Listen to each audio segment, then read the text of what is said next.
Hey, yes, sir. What's good, bro? What's good, brother? Hey, I'm doing good. I'm doing good. Welcome to another episode of the Foxing Around podcast. I'm your host, Raymond Fox.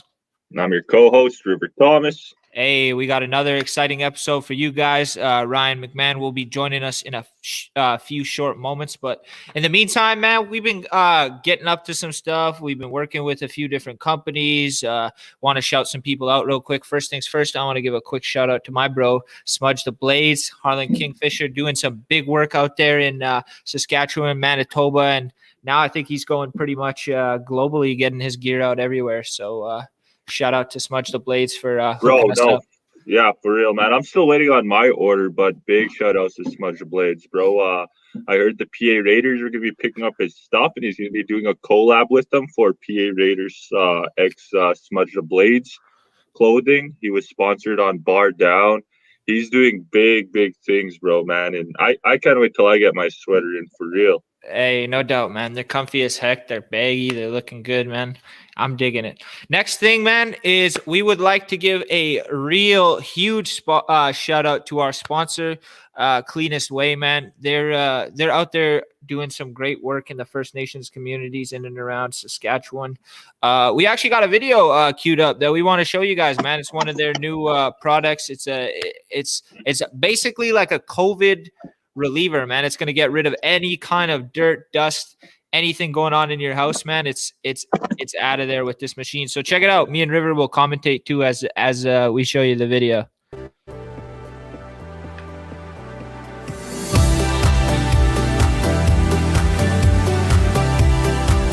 we gotta turn that down a little bit. That's too loud. There you go. Hey, simple, safe.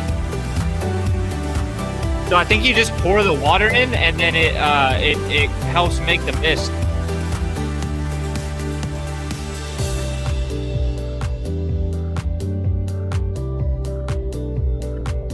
Eight hundred square feet. Okay.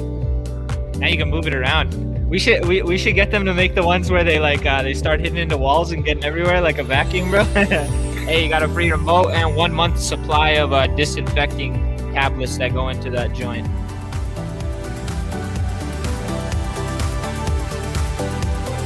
Bro, this machine looks like some from the future, dog. It is, bro. Yeah. Future is now.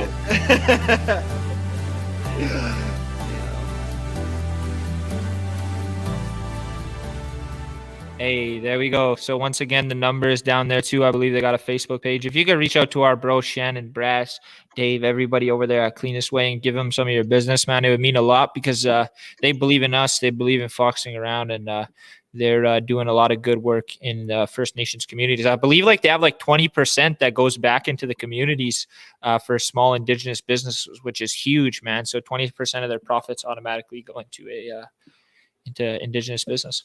Yeah, for real. Nah, I don't think that fogger gets hot enough. So if you see any popcorn elders with that in his sweat lodge, just turn around, man. It ain't worth it. No cap, man. Hey, oh, someone said digging for gold. No, bro, I'm messing around with my nose ring all the time, man. It bugs me. But that's a good one, bro. Anyways, let's get back to it. Our next guest, man, dude, chopping it up with this guy earlier, man. It's like a wealth of knowledge there, man. He's a comedian, but he's also like making huge podcasts, telling stories. He's done political analysis. He's done everything across the board to do with media. He's doing a lot of good work. He's a very interesting person. He's also extremely hilarious, man. And I'm just excited to get him on the program and let him come and talk to us for a little bit, man. He's got them those wise uncle tales, man. He can splash the rocks on us. So without further ado, man, ladies and gentlemen, Mr. Ryan Mcmahon.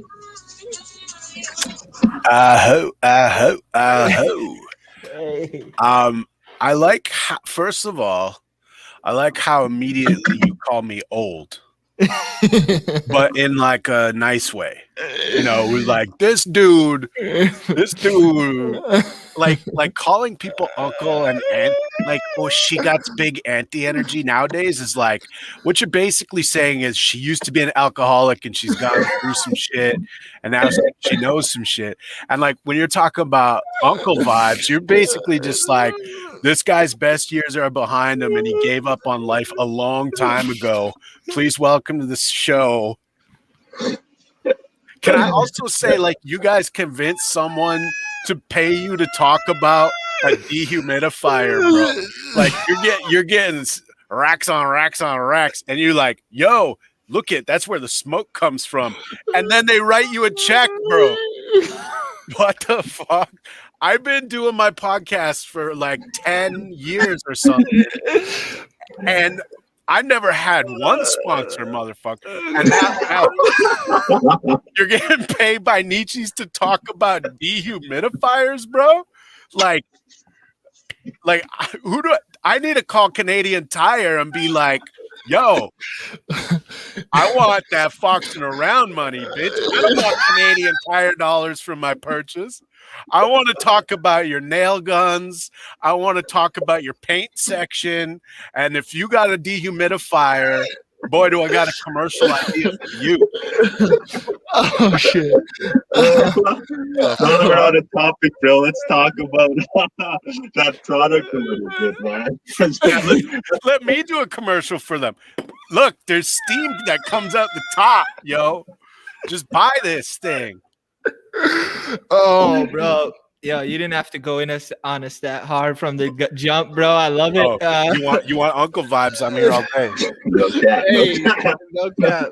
For real. But nah, bro. So basically, our homie started that company, Shannon Brass, and he wants to sell it to communities, and a big portion of it goes back to it, and essentially it cleans the air in the home of COVID, and he also does a lot of furnace and duct cleaning for like molds and asbestos and like things that make the air quality bad in homes. And you already know that like a lot of the First Nations housing is terrible, bro.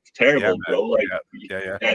And what on top of that, that's we also have to address the housing crisis as well, bro, because these motherfuckers are giving us RTM ready to move houses that are built like put together like fucking Legos, and you go ship it to a reserve and that shit lasts for a couple of days or a couple of years. Couple of days. You Crees live hard, man. Like, yo, I'm gonna tear this new house apart in 3 days. Hey, Chief of Council, you better have more of these shits and hiding behind the dump or wherever you're storing these things. Because no, I feel you. I feel you, man. I hear you. I hear what you're saying, and it's true, man. It's true. We got a long way to go. But that's cool that's a indigenous guy that started that company to, you know, give back and to do something good for the people. You know, that's an amazing story right there. Yeah, bro, for sure. And like on top of that, with our ads, bro, like with everything we make in ads, we give back 50% of that. Okay, well, I'm not laughing at that, but I'm not laughing at that. But I thought you were going to say, but on top of that, these ads that we're doing, we're selling them like hotcakes. Like he can't even keep inventory because Foxing Around is so big, yo. Anyway, man, congrats to brother Sterling Brass on that. I mean, that's dope. So is there a website? Like what do people have to go to find this product? Yeah, I believe he has a Cleanest Way Shopify app that you can go on and get the foggers and check them out. I should be getting mine soon, man. I think in the next couple of days, and then I'm gonna do like a whole review of it. But hopefully, I don't have to wash the floors for Auntie after I'm done with that dehumidifier. That's awesome, man. That's inspiring. You know, when people start something, you know, to kind of solve a problem, right? Or to like when people are trying to like fill a gap or a need, right? And that's and when people start their businesses for that reason, like there's a really cool Basil Johnston quote. Do you know Basil Johnston? He was an Anishinaabe language keeper and storyteller and writer and philosopher. But one of my favorite quotes from him is, traditionally, we were a contemporary peoples. And what he's talking about there is like, no matter what the times were that we were alive, we always adapted in like, and took the tools of the day to kind of use them for ourselves, you know. And that's what our brother is doing here, is he's taking the tools of the day and finding a way to give back to our people, man. That's dope, bro, for real. Yeah, that's so true too, man. It's like we're always evolving as a people, and we're always trying to find like what's the newest technology, right? Even back in the day when it came to first using horses, first using guns, you know what I mean? You're leveraging the playing field, and yeah, no, that's what he's doing, bro. Speaking of all that and what we're doing, man, what have you been up to, bro? Like, tell us a little bit about your podcast, because everybody's asking about it now, bro. Yeah, man. Well, I mean, in 2017, I started a podcast series called Thunder Bay. It was basically a deep dive into the city and, you know, the racism and the untimely deaths of Indigenous youth in Thunder Bay. And, you know, I'm from around that region. I'm born and raised in northwestern Ontario in Treaty 3. My home community, is Couchiching First Nation, and so that's just down. Thunder Bay is just down the highway from us, and I don't know, man. I just kept my eye on the city, and things kept happening, and I pitched to Canada Land, a independent Canadian media company in Toronto.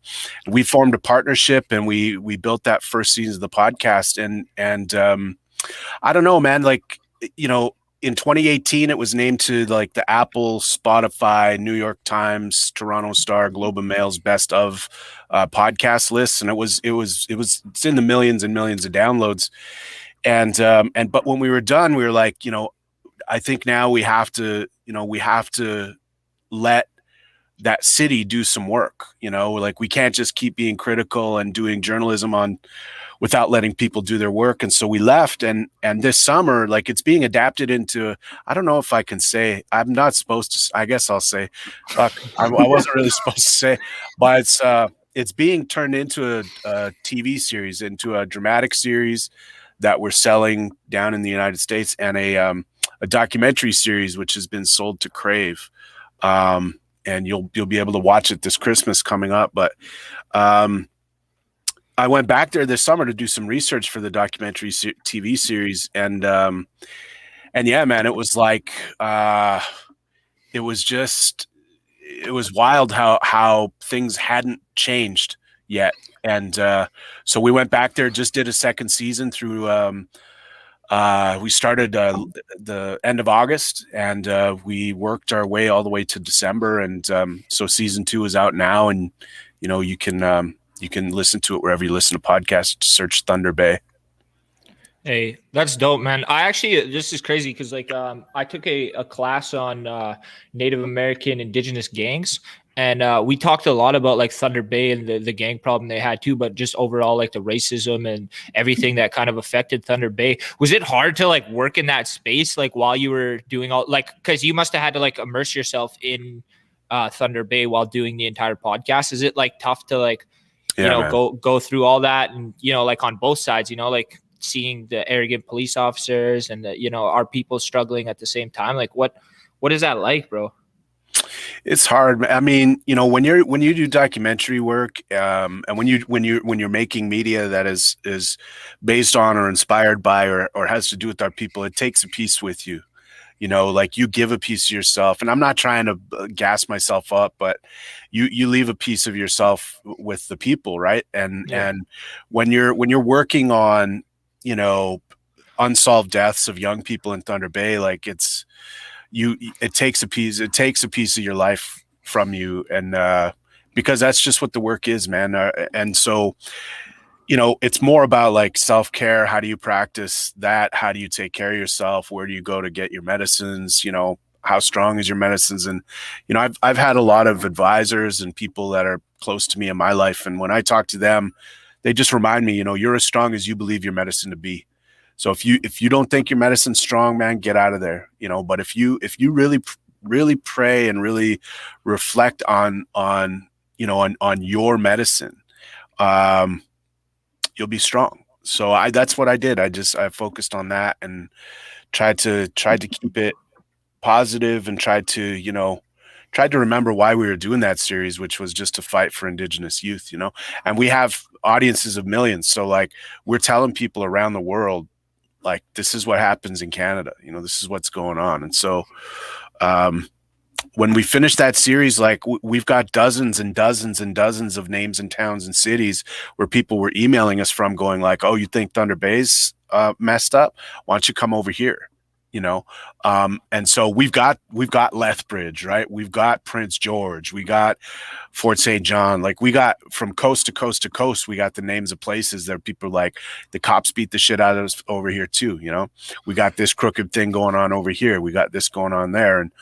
And so, a lot of people kind of are waiting for us to keep doing this kind of series. And right now we're actually working on a season in Niagara Falls right now, Niagara Falls, Ontario. So, it's just an extension of the work. Yeah. So like you got Thunder Bay as well too, but you got like other couple tons of podcasts, but one of them, like the two that like are the main focuses are usually Red Man Laughing and Stories from the Land. Can you explain a little bit, like just to our viewers, because man, people are already popping in the questions like, yo, we need a podcast. Explain both of those a little bit, just to like, what's the vibe on each of them? How do you present yourself in both of those spaces? Yeah, well, Red Man Laughing is my project. It's we're actually tomorrow we're announcing season what will be an extension of season 10 of the show, but 10 proper years. Like I started Red Man Laughing in 2010, so this will be its 11th year in September. Damn. And there's hundreds and hundreds and hundreds of hours of interviews and of keynote speeches from Indian thinkers from around North America. We've been at conferences, we've been at the Supreme Court with the show. Like we've been in community, we've been everywhere, man. And for me, this was always about turning the microphone on ourselves and each other. I went to theater school when I was a kid and got a degree in theater, and I learned really early, like, I can't wait for these people to call me. I need to make my own shit happen. And so, when I saw you guys doing what you were doing, I was like, this is the way it's done, man. Why are you waiting for APTN to give you a show? Like, is that your goal, really? Because that's going to take you 4 years, right? They're going to put something in development. They're going to give you $5,000. You're going to make some shitty thing that isn't your original vision because you can't say fuck on TV. And I'm not saying you guys cuss and stuff, but like you don't get to make what you actually want, right? So when I see you do this, it's like they got it. And this is the same thing I did in 2008 when I first started. And Red Man Laughing has been successful. I've adapted it to a national comedy special with CBC. Actually, Fawn Wood, Dallas Waskahat were on that show. It was a dope story though. Like when Red Man Laughing was adapted into a national radio special, the producers were like, oh shit, like who are you going to have on? And I was like, well, I'm only doing it unless I control it. Like, so you don't get to book the show for me. I'm booking the show. And they're like, well, we don't really do that. And I was like, I know, but you're not, that's the whole deal is I'm booking it. I'm in creative control. I got creative veto. You call me. I don't need to do this. You call me. So you either figure it out on your end or we don't do this. And they figured it out. So I just booked all the homies. I booked Nick Sherman to come and play guitar. I booked Richard Van Camp to be my featured guest to do the interview. Fawn and Dallas came, and their thing was like they were our my son Vincent Short is in the chat just blowing me up. That either says father or farter. Either way, he can't spell. But either way, it's right.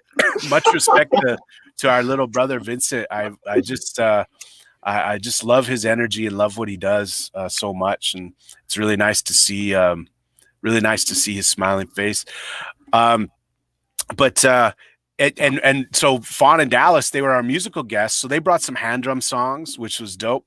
But then we had them do some improvised round dance. So we made them listen to all the comedy through the night, and they had to make a round dance song during the show. So then we brought them out at the end of the show, and they did this improvised round dance song, which was really funny and really cool. And the best compliment we got when we taped that episode of Red Man Laughing as a national comedy special was like, where did you find these guests? And my answer to them was like, we've got hundreds. Yeah. We've got hundreds of people you've never heard of, bro. Hundreds. So what do you want me to tell you? You know, like, what do you like? And respectfully, it does not need to be every time. It does not need to be Buffy St. Marie. It does not have to be Adam Beach. It can be so many of our people. And I was very clear with them about this. Was like, I wanted to prove a point. Like, I could have called Buffy and booked her. We could have got her. But what about Nick Sherman, right? The guy no one really heard of out in Thunder Bay. And we could have went and got like other musicians, but it was like, no, man, Fawn and Dallas are stars. They should do it, you know? So that for me is just the way I've been doing that show since it started. It was like, I'm in control of this. And if whoever's trying to rock with me, if they're not down with it, then we don't have to do it. And staying independent and just producing when I can, how I can. At the end of 2019, I did a 10-part series looking back at the past decade of Indigenous arts and culture, and featured a bunch of music, a bunch of films, all kinds of stuff. I like doing what I want. And I got a bit of a bad attitude. Like, I don't have a boss. I can't work for bosses. Because I'm an artist, I'm a comedian. So what I love about self-publishing is I can do it when I can do it when I want and how I want. And what's amazing, and you're going to find this, I can almost guarantee it because this always happens, is when you do something and you stay true to your vision of it, it's going to be, people are going to be attracted to it. You're going to find an audience. And when an elder back home, when they presented me they started my bundle with me, and they gave me a pawagan, they gave me a pipe. They said, you got to watch it, because when you carry these items, it has energy. It'll attract energy, right? It's like it shines this energy. And it's the same thing with our stories, man. It's the same thing with our spirit, right? When you're going to be live streaming and you're sitting here entertaining, talking with people, you're giving people a piece of your spirit. And that's going to attract people. And so what I love about you being kind of self-starters and kind of doing this for yourself is you're already attracting good energy. You're already bringing people into your energy, right? To share. Just keep doing that, man. And you're going to be good. Cause that's all Red Man Laughing has ever been. Stories from the Land is a little bit of a different story. That was in 2016. I got a reconciliation grant from Canada Council for the Arts, and I just created a live storytelling show. It's just a live story. Stories from Land is a live show, and it's a live storytelling show. So when we tour, we invite people from the communities to come out and share a story, and we call them love letters to the places we are from. And so people can come out, sit and just listen to these stories. We record them, we put them out on podcasts. We started doing documentary through Stories from the Land, and actually on March 12th, Stories from the Land has been adapted into a CBC Gem series, and it'll be available on CBC and on CBC Gem starting March 12th.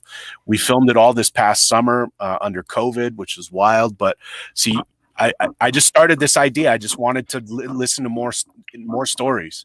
And you know, that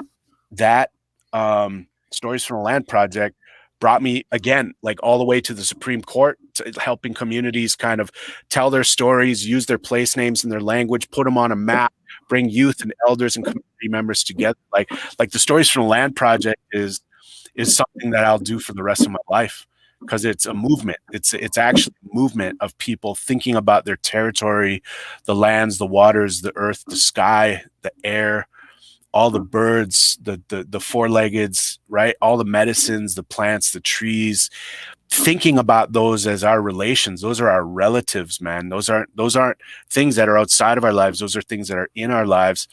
And talking about how much we love it, reminding each other who we are. You know, it's not respectfully, it's not the chief and council that's going to save us, man. It's not Justin Trudeau, bro. It's not even like it's going to be reminding each other of who we are through stories, through song, through dance. And we go further faster with storytelling. We just do. And what's dope about story is everybody has one, you know. We everybody has one. It's like I heard a friend of mine the other day. She's a filmmaker, documentary filmmaker. Her name's Jules Kostachin. She said, when you think of it this way, our lives are all a documentary. And I was like, whoa. She's like, that means you don't have to be like an anointed elder. You don't have to be a sweat lodge keeper. You don't have to be an MC. You don't have to be something in order to share a story with someone. You can be anyone. We're all a documentary. We all have a story to tell. And we have to start putting value back in each other that way, right? That's why I was kind of joking around about like celebrity culture and shit, right? We don't need to rock like that. Why are we reproducing systems that aren't ours, that don't make sense to us anyway? You know? So taking good care of each other through storytelling has always been my goal with these podcasts. It's always what I've wanted to do, and it's something I hope to do for the rest of my life.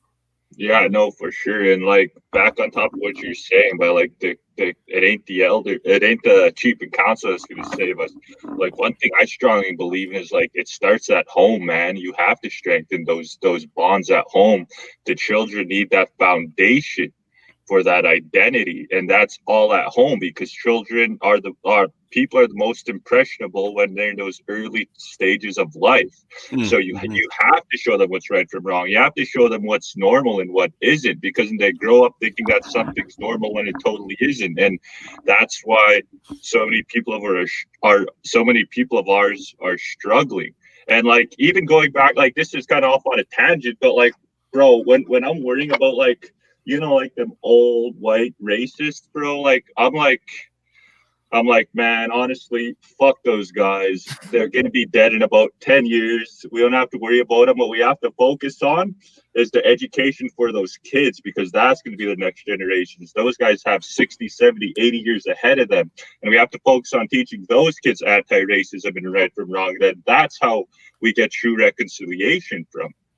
Well, and like, look, I think like, if I know anything about our society system, our clan system, is like at our gatherings, there's circles, right? We think about these circles. So there'd be like the inner circle, like where the ceremony's happening, right? And it's where the pipes are, the bundles of medicine. And then this outer circle, it's where like the participants, the viewers, the people that are there to witness, they're out there. And then there's another circle, and there's these circles of safety kind of built into our community. And I think we can almost assign ourselves according to how we are living and who we are and what our clans are, you know, to take care of the racist people, to like, hey, this is my job now, but we still need to be tending, you know, to the home fires and like taking care of that. Cause I like even today, right, the Kansas City Chiefs, like we got hundreds of Native people that have spent the entire day online trying to take down the Kansas City Chiefs. And it's an honorable fight. The mascot fight is connected directly to terra nullius and you know the colonial foundings of North America. Like you can connect literally the Kansas City Chiefs to Christopher Columbus, right? With like 3 or 4 different stops, right? Yeah. That Columbus was sent over here under the guise of terra nullius, right? Empty land, that if he were to come here and to find empty land, that he on behalf of the Queen could come. So if land was empty, He didn't see us as humans, right? We're erased. So Columbus, in his mind, already erased us. Now you connect that to all of the settler myths that settlers have told themselves since the advent of these countries, and we're still erased because now we're on reserves, right? And as long as we're out of sight, out of mind, we are erased. We don't have to deal with those people. We put them on reserves. Same as Columbus, out of sight, out of mind. We don't see people here. These aren't people. Right. And then you connect that, the reserve system, all the way to like Walt Disney and shit. We've never had a say over the way we look, the way we are portrayed in media. Right. We're erased again. Goes right to like how Disney spirals out of control into like Chief Wahoo and the big noses and like all of that shit. So like that's Columbus today. Like that's Columbus enacted through different means today, right? Like, so it's important. But if we're all online all the time, fighting on these hashtags and shit like that, and we forget to live with love, we forget to live with each other through compassion and our own ways of knowing and being, then like you can just spend your entire life mad and pissed off and angry. And I found myself in that place, man, like 2014, 15, after Idle No More. I was just like you wake up every day with something new to be mad about, right? You can wake up every day and find a reason to be angry, but that's that. I liked your words because, you know, we also have to remember to take care of the little ones, right? We have to do what's right in our communities because it is hard out there. Like it is hard, but we have to find a way to return to love, man. Yeah. And like on top of that, man, like the reserve landmass in Canada is like something like 0.02%. So that's just like 0.2.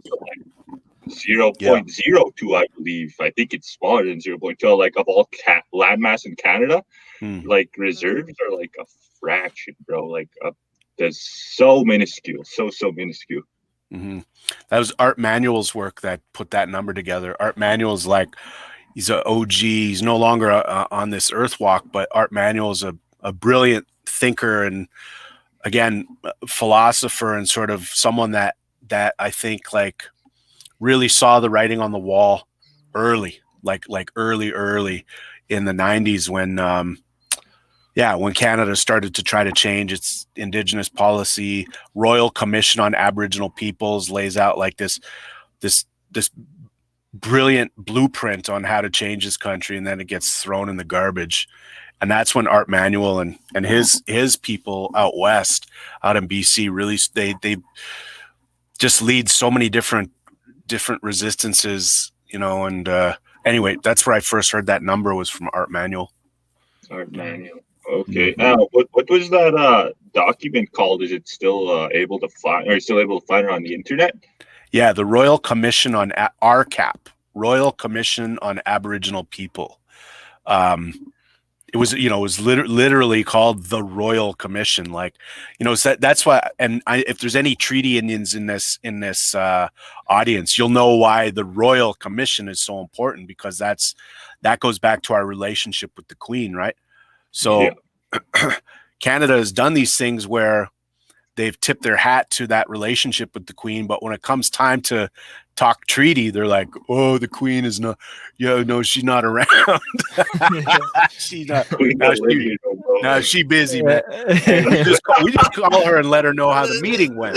She sent snacks and lunch and." Hey, that's hilarious, bro. I want to ask you something that I kind of picked out from what you said first. Like, you were like you're real unapologetic, and it's like creative vision over everything. Like, you'll just axe deals or be like, no, like I'm doing it this way. You know what I mean? Like, did that like happen over time? Like, did you have like a phase where you're kind of like doing other like stuff that maybe you necessarily didn't agree with creatively, but you just did it because, you know, you did it? Or like, was it always just like, yo, like I'm going to do what I want. I know it'll sell. I know what it takes. I can do it. I don't know. You know, for me, I've definitely made decisions in my career where I was like, this is the harder decision. This is the harder way. This is the unpopular choice. I've never been a cool kid. Like, I'm not a part of the scene. Like, there's definitely like a cool native scene that I've just never, been a part of. Because I got to write jokes about those assholes. You know what I mean? Like, I'm not going to go hang out with you people. I got to talk about you on stage. So, I've never felt a part of any of that. And as far as that goes, like, it's never been my goal, and it's not what I want to do. So I've just always kind of went my own way with it. And look, man, I'm also very privileged, right? Like, the first joke I ever told on TV, the very first joke in 2010, the first time I did comedy on TV, was my name's Ryan. It's nice to be here. CBC only gave me the comedy special because they thought I was white. Right.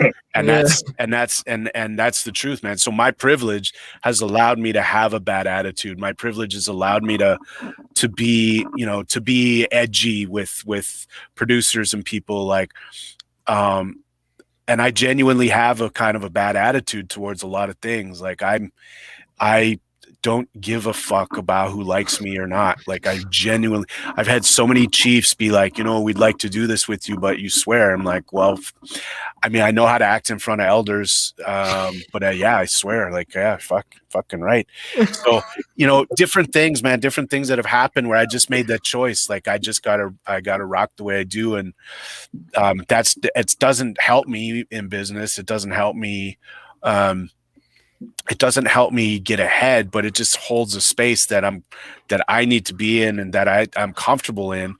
And I just think that we shouldn't be willing to trade on certain things, right? Like, there's just certain things that I'll never trade on. And I've been making TV and comedy and comedy specials and stuff for the last 10 years in Canada and the United States. And the thing that I've always said, and I hope you can go back on my career, on my entire body of work, and see that I've never tried to exploit our people for our weaknesses. Like, I don't talk about like drunk natives. I don't talk about like those that are struggling. I've never made a negatively connotated joke about single mothers, right? I'm not going after you because of your situation. I'm not going after people. Like, I'm not going after our people like that. Like, I'm not giving other people more arsenal to laugh at us for, right? Like, there's some brutal shit out there that our people have survived, that are surviving. And you think I need to like take something else from that homeless brother? Like, I need to take something else from that guy because he's an alcoholic and he's hurting? Like, he's already fucking hurting, man. My words don't need to go after him for a cheap laugh. Now, are jokes about drinking and falling asleep, on a couch, or like whatever you do, getting high with your cat, like, are those funny? Yeah, of course. And there's room for me to reflect on my use of alcohol when I was younger. There's room for me to talk about that. I can talk about those things, but not exploit them, if you follow what I'm saying. Not give power. Dave Chappelle talks about this, about the Chappelle Show, and he says, like, he had to make decisions about his comedy, right? Like, am I taking something from the Black community, or am I giving something back to them to laugh at? And so you have to decide on, who's this joke for? Who's this for? Is this so white people can laugh at us or laugh with us? Because those are very different things. And if you're laughing with me, that meant my job as a writer and as a comic brought you on some sort of educational journey. I held your hand through the scary, scary world of being Indigenous, and then I made you laugh because you understood something, right? So for me, like, the goal is to not hurt us. It's to help us. Yeah. Sometimes this is what laughter is, I think, about half the time, is you recognizing your own hypocrisy in the situation. You're going, oh shit, I've said that. I've done that as actually me. How did he know? Like, did he read my diary? How did he know I thought that?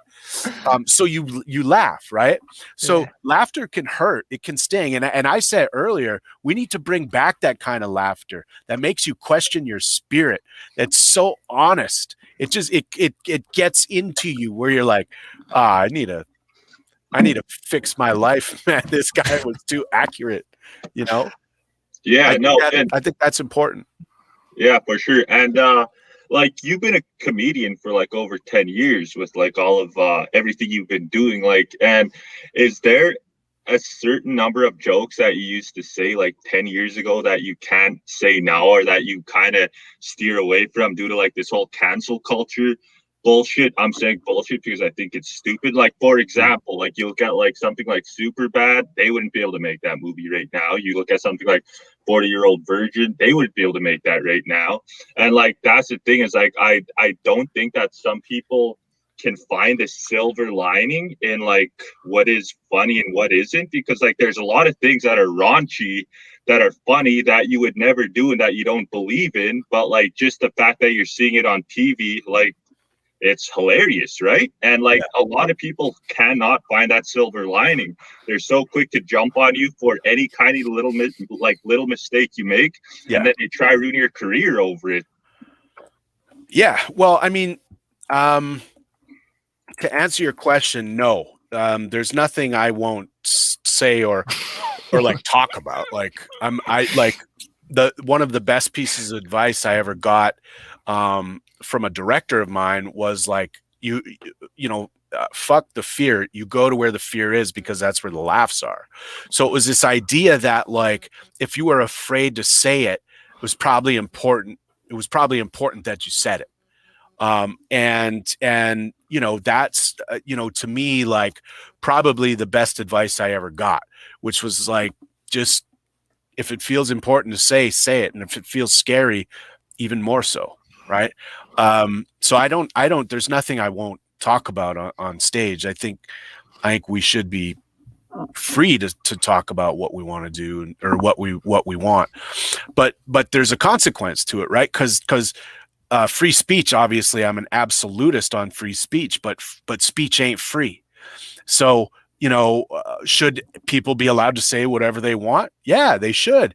Should they get punched in the face if you're a Nazi and you're saying some shit? Yeah, you should. Like, yeah, you should always punch Nazis, like, period. Right. So yeah, free speech, but speech ain't free. And words have meaning, man. And words carry a big weight. And there's been time, I'm not perfect. I'm not an infallible. Like, I've user for a little while, and I was on tour, and after a show, I had a group of young two-spirit and trans people come up and tell me that I fucking blew it, and it was because the punchline was basically about me dressing in a woman's bathing suit, looking like a trans person, and they're just like, you can't say that, it's so hurtful, and here's X, Y, and Z, Y. And I was like, holy shit, man, like, I didn't have that perspective before, and now I do. And then I just made a choice. I'm never telling that joke again. So I think our responsibility as humans, our responsibility as relatives, is to continue to get better and evolve. So it's not that people shouldn't be able to say whatever they want and not get canceled. That's fine, right? But I don't know, man. Like there's consequences to your shit. So I find like cancel culture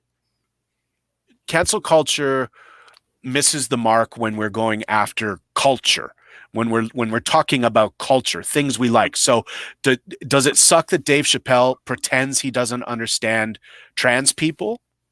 Yeah, it sucks, because he's my favorite comic of all time. He's the best comedy writer, sharpest stand-up comic of all time, full stop. But like, I can't, it's hard to support everything he does, because he goes on about trans people pretending he doesn't understand it. So that's shitty. Now, should he get canceled? I don't know. A lot of people want him canceled because he's deliberately choosing through his stand-up comedy to hurt people, right? So that's an important distinction. Louis C.K., right? Jerking off at work in front of female comics, right? Using his power as someone who had more stature and stake in the game to mess with an opener, a female who said no to his advances, but he still did it. So that's an abuse of power. Should he be canceled? Well, he was, right? That's kind of a fucked up situation. So there's a spectrum on cancel culture, right? If you disagree with me and I say some shit that doesn't fly with you politically or religiously or whatever else, you can't. We're not canceling each other for that. But when we're talking about sexual assault, sexual violence, when we're talking about other situations, like that's a non-starter. That's a full cancel, full stop, period, on God, no cap. Yeah. Sure. Hey, let me ask something here, Ryan, because we got into this a little bit earlier when we were having just like our little group discussion, and you were talking about I was like, me and River never find like we sometimes we have a hard time getting the answers, but we like to give out like, maybe how to get there differently, and we were talking about something like what happens when we like banish drug dealers, are we really helping our nation, or are we like you said, like we're hurting someone else's nation, right? So how, like, as the in those fine moments where it's kind of worthy of cancel culture, but we need to, like, what do we do for somebody that we cancel? Like, isn't there an opportunity for redemption or for something like that? And do we need to figure out how to offer that? Well, yes, and yes, I think, like, for sure. And what I would say is, like, just point to the language. Like, what is the word in your language that means cancel?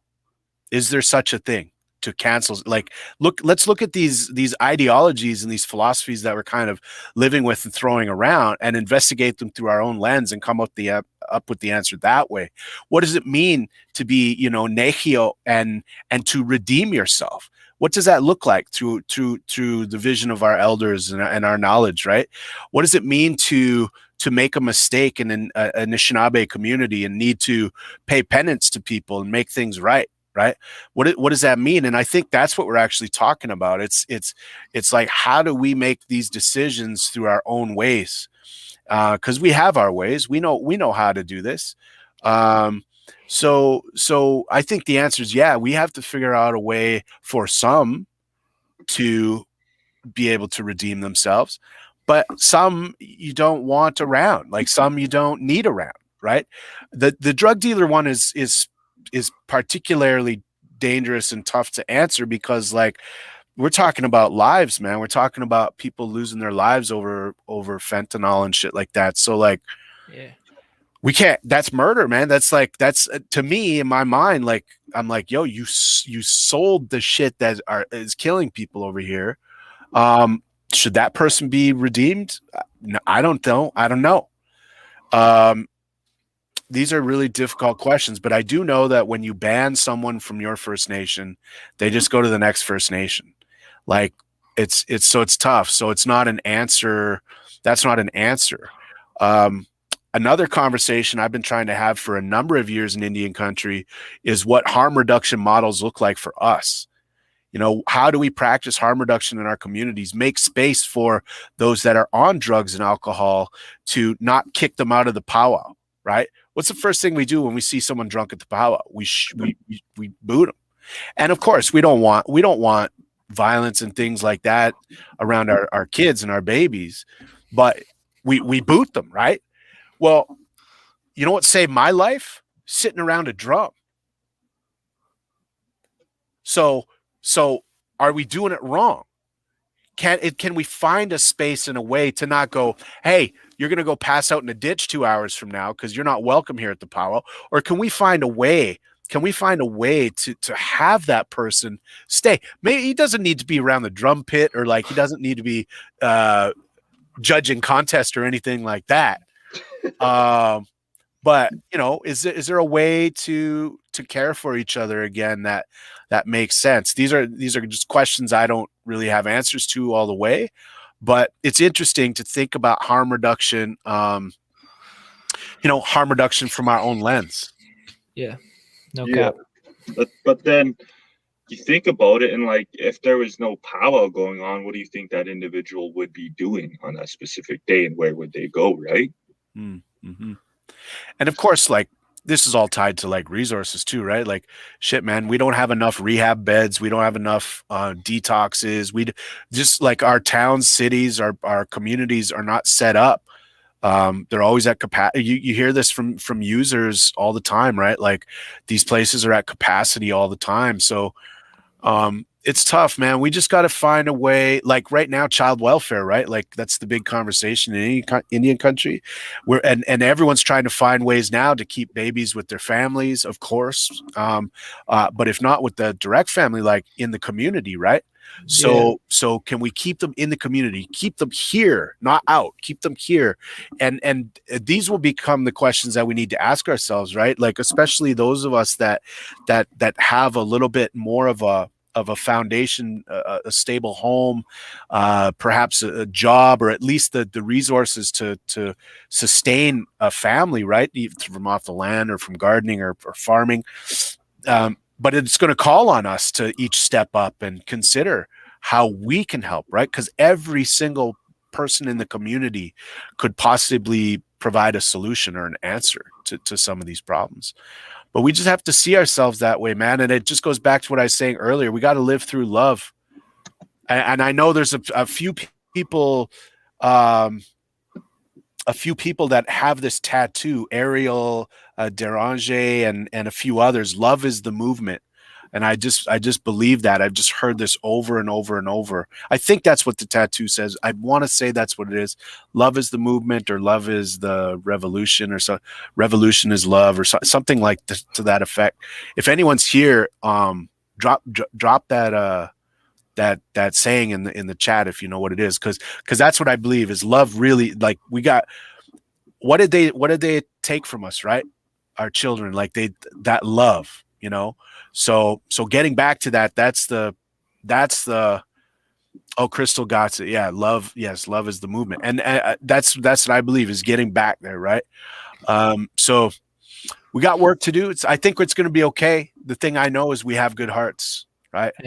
Yeah, have good hearts. No doubt, man. That's something that I think me and River have always tried to come back to when we're just guiding through these things, is like always go with our heart, man, because it'll take us to good places, and it'll also let us do good work, man. I've always thought that that's something that's really important. I'm glad you brought that up too, bro.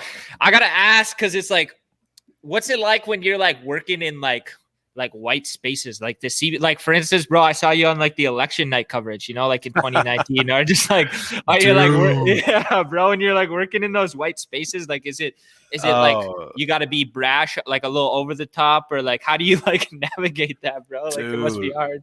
Let me tell you, I was in my boat. I was just fishing like that 2019, summer of 2019. I was in my boat I was just out fishing. I would just go by myself. I was doing a lot of writing, and that was like my escape. So I'm in my boat. I'm catching dinner. I'm fucking nailing the walleyes, right? Like I'm just fucking bang fish on, and I got too many fish, right? Like I'm an Indian. I can get as many as I can use dynamite and get as many as I want. But my boat is like it's like Jesus himself came. He was like, bam, you need fish. Bam, you need more fish. So many fish. So I'm sitting there, and CBC calls, and they're like, this is a producer from CBC News, and we would like for you to come on live TV during election night for 8 hours on a panel. And I was like, yeah, okay, fucking right. Okay, talk to you later. I thought I was being punked. So I hung up. She called back. I hung up. She called back. I hung up. It's like, I don't know who this is. Stop calling me. And she's like, I'm just going to send you an email. I'm sorry. Sends me an email, and it's legit. It's like CBC, man. They're like, we want you to be on election night on national TV. And I didn't say yes right away. I like when I get asked to do stuff like that, I talk to my people back home, call my circle in, and try to get people around me that that can advise me. I say no to most everything, man. I actually say no to, I give lots of things. Like when people ask me to do something and I don't think I'm the right person, I just give it to someone else. I say, I know what other people are doing. So I just say, oh, you should call this person, or you should go check over here. Here's the list of 2 or 3 people, their emails. So I say no to most things nowadays. And so when that one, it was like, I was like, I don't know this. I want to go yell around on CBC. I think I'd be okay. So I went home and I talked to everyone, and they're like, yeah, you should do it. And so I actually had some friends, 2 political science friends, a couple of former chiefs, a couple of lawyers, about 8 people or so helped me prepare.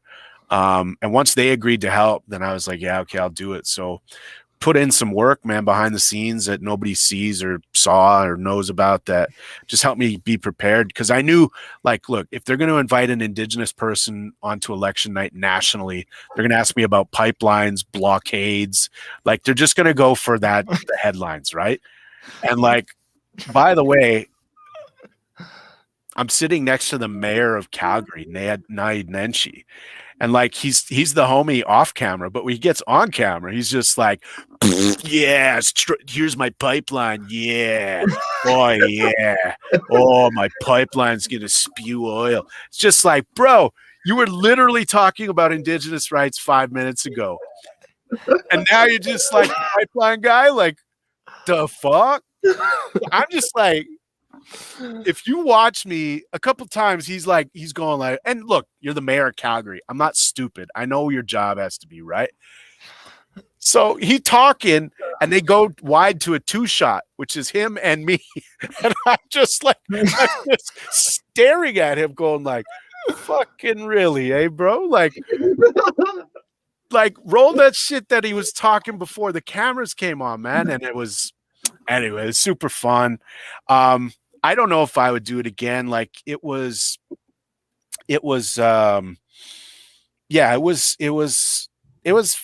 tough. They build 4 different sets in this giant studio. So we had a set and like you were wearing earpieces, so they come in and like, you're going live in 90 seconds. Go to script C, go to section B. So you flip to C and B, and then you remember your talking points that you've prepared for that section, because they're directing and calling the show live depending on what other panels are talking about. And so they're trying to find, it's like a jigsaw, right? They're trying to find pieces that'll fit. And so then you'd flip over and you go, oh shit, I got something good for this. And then the lights would come down like a transformer. And all of a sudden it's like, you know how like Who Wants to Be a Millionaire, the lights change and everything is all wild and the chairs spin? That's kind of it. Like, you're like, whoa. And they're like, oh, hold on set 3. We're going to set 4. So then that just happens all night. Where like, you think you're about to go live and then they cancel you. And then they go over to someone else because it's breaking news all the time. And, it's not where I belong. Like, should someone else have been there? 100%. So did they know that you were Indigenous, I guess, when the lady asked you? Like, she knew? Yeah. She was like, okay. We're putting together, their idea was to put together a panel, like a table that they would flip to that was sort of more like people that represented not necessarily grassroots, but like communities. Mm-hmm. So Naid Nenshi was like the Calgary guy. The editor of Sun News was the other person, and then there was a lawyer. This lawyer who was on with us, Marie Hanine, and so 4 of us that kind of hold positions inside of our own communities that can sort of speak to certain issues and kind of bring a specific voice to issues. So they had an Olympian that they were trying to talk into. Like the panel was a bit bigger, but we lost 2 people right at the last moment. One Olympian and I think one former like sports broadcaster person that turned like big entrepreneur in Canada. But neither of them ended up doing it. So I think they were just trying to put together a panel of folks that they thought would be interesting if they sat together all night. Oh yeah. And Yeah, no, me and Ray were thinking of getting some politicians on here, man. But you know Yeah. how that go. It'd be all smoking mirrors and like Dude. it wouldn't be a good go. It'd be like, yeah. When So when Sean Atleo did Red Man Laughing, so Sean Atleo was the national chief for a while, and when he did so my whole thing was like, and this was 2011 when he did my show. But like national chiefs, people weren't doing, like, no one was doing podcasts. But I was like, I'm gonna ask all these fools, and when people started doing it, and during Idle No More, like, I already had a big podcast. I had like 15, 20,000 people listening to every episode. But when Idle No More happened, I was just like, oh, we're just going to use the platform and just give it to the people. So that's, we started talking with Sean Atleo and like all of these politician types. And I think it's an interesting choice they have to make to do it, right? Because they should want to connect with you. They should want to talk with you. You guys are young people that have a youth voice and a youth sensibility to you. Like, it'd be a good look for a leader to do that. And they shouldn't be afraid of it, right? Like, we're just, we should be able to talk like this. But we were talking in the pre-show and the pre-interview this afternoon, like, we're not there yet, right? Like, we still get too hurt. We still get too touched by stuff where we can't really be open and honest about certain things. And if you were to talk to Perry Bellegarde, you'd have to be like, come on, Perry, like, fucking really? Like, we're not doing this, right, bro? Like, and he'd be like, no, the government of Canada. And he's like, fucking Perry, man. Perry. The fuck, man? Like, your ancestors are watching you, right, Perry? They watching you. Because, like, or else what? You want me to fucking talk about the Assembly of First Nations water conference that's coming up there, Perry? Yeah, well, the water conference is 2 weeks away, and you can register on Zoom to be a part of the AFN's water conference. Like, if you get people on here, that's the thing, right? It's like, let's have real talk. What is it? So treaty's broken. What are we doing? Oh, nothing? Huh. Why? Right? Like, so, this is the equalizer, right? Like, you guys have built a platform, and I mean, you got to know your shit. Be ready. Do your research. Get solid on your points that you want to focus on. But, like, it's people should be excited to talk to you guys. You guys are starting something good. Yeah. Now, speaking of that, we're already planning ahead too. Ain't that right, Ray? With something bigger than this, actually. Like, is this an ad? Are you guys doing an ad for a dehumidifier right now? Bro, you're never gonna let us live that down. So we're not going to do any of this without a clean home, right? No, I'm just kidding. No, but in all honesty, bro. Honesty, man, like, me and Ray, bro, it's like we have a vision, and I'm not gonna share too much right now just because we're still in the works, but like, we want to do something bigger than this, like, media wise. And we started something called 7 Stars Media. Where the name came from, my Wi-Fi was shit, so it always cuts out, so I didn't hear about that part. But Ray could probably tell you about where the name came from a little more. But it's something about the stars aligned, and like, we want to essentially be bigger than APTN. That's the goal. That's literally the goal of what we want to do. That's what I want to do. It's because, and like I said before, you look at something like APTN, that's Indigenous news for Indigenous people. You look at something like CTV and CBC, that's everybody's news. The strings are being pulled by white people, by the settlers, and you're looking at everything from their lens. And they don't always necessarily get the story right, and like, but that's not their fault. And you look at something like BET, that's like black news for black people. But like, what we need more of is like a worldwide news coverage that is done by ethnic people for everybody. And we don't see that enough. I don't even think we see that at all. Like, sure, we have Vice. Vice is something pretty good, but like we want to be like the first indigenous. And so like we're already talking documentaries that we want to make. We're already talking about podcasts. We're talking about episodes. Like we're just in the very, very like the very beginning stages, but like this has the opportunity to be something much bigger. And you're completely right with when you're saying earlier, so like you don't want a boss, because we don't either. When we very first started this podcast, we wrote down a list of shit, and every now and then I always go back and look at that, and it reminds me just to be myself, never to play something else, never to sell out. Essentially, that's honestly why I made it in the first place, is because like I don't ever want to fucking sell out from Green River Thomas. I have to remember who I am, so I wrote a bunch of stuff down.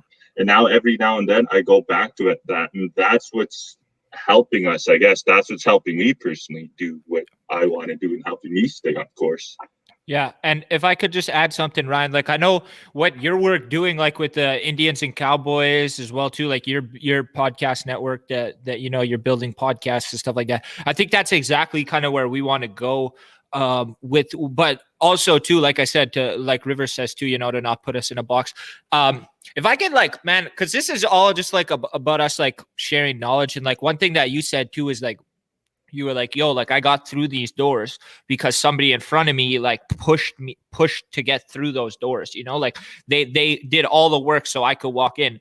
And you were like, yo, like once I get through the door, like every like fucking person behind me is coming through with me, like no questions asked, like, so that was something that I was like, yo, that's really dope. I just like, I want to know like what your take is to like one, what we're talking about, but just like the state of like media right now and the state of indigenous media. Like you said, we're not at that place to be able to like say what we really truly need to say, but like we're gaining on that. And like I just want to know from somebody that's like been in the trenches for like years on working through like indigenous media, like what is it that you see, like and where is it gonna go? Like, because we want to follow something too, like we have the dreams and the almost like the childish dreams, to be like think bigger or do something wilder.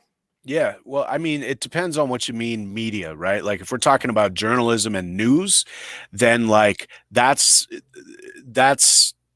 the most expensive game in town. To do journalism and news properly is really expensive. So, and by the way, I think that's what APTN does best. Like I think their news, if I were running APTN, I would just put more into news and documentary and what they do, because when they do that, it's outstanding. I'm not going to say anything bad about their original programming and the shit they make. It's none of my business. I don't do business with APTN. I support APTN News and what they're doing, but the vision of being bigger than APTN, I think, is also, I think it misses the mark for you guys, because APTN has nothing to do with it. Like APTN is a broadcaster on television, right? Unless you guys want to be a broadcaster on television, stop thinking about APTN altogether. Like you're online in the same way as APTN is. So already you're doing similar things, right? And again, respectfully, APTN News and what that in that container, world class. I'm not talking about that. Piece that off and move that aside. That's all respect and love there. But as far as like developing your own projects and doing doing all of that work yourself, like that's just going to be a process, right? Don't worry about the product. Write this down and never forget this: process over product. You have to put together a good process for yourself that gets you to where you want to be. Don't think about the shiny release date and the red carpet. Think about the process, the thing you do every day to get you to the red carpet, right? And so as long as you're focused on the process and being really intentional, take those treaty words that we use so often in our treaty spaces, spirit and intent, and always move with good spirit very intentionally, right? So every decision you make, the little investments you make in your companies, and how you sort of redistribute opportunity to your circle, that'll determine how you grow, right? Because the thing is let's just hypothetically say, like, you guys have clearly got some talent. You've got yourself a logo. You've got yourself a look. You've got a good social media presence. So you've done something right. So you're going to have opportunity. But now it's about, once you reach a certain point, you have to recognize you got to that point, and you have to start including a few other people, right? Because now it's about the team that's behind you. I have a team behind me. I got a team with me. I got a team of people that I rock with, that for me, Indigenous, when we think about how we build communities and how we and what are the components of good, healthy communities, like there's so many elements to what makes a healthy community, right? And so many elements to what makes like a healthy business, right? A healthy individual. And we always think about, how can we innovate in our companies? How can we innovate in media? How can we be first? Well, Indigenous innovation is bringing everyone with you, always, forever. That's what innovation is. You want to innovate in this space, bring everyone with you, always, forever. Because that means we're carrying. We're looking back to look forward, right? In my language, we say biskabiing, which is to look back in order to look forward. And you have to know what's back there in order to move with intention towards the future, right? And so for me, it's really important. We were talking earlier, recognizing those that came before you, right? So for me in comedy, right, there's a list of people that kicked those doors open for me. And so now, and those people couldn't mentor me and help me because they were literally busy kicking open doors. Well, now the doors are open and I walked through. So my job now is to invite and mentor people to come through those doors with me. Right. I have comedy openers all across North America when I travel, who I know they're in this area. I'll pay them. I'll get their hotels and bring them. Cause I want to mentor the next generation. That's because I come from a generation where professionally, we weren't really mentored. No cap. There just wasn't room for that because the generation ahead of me were fighting too hard for their own paychecks. Right.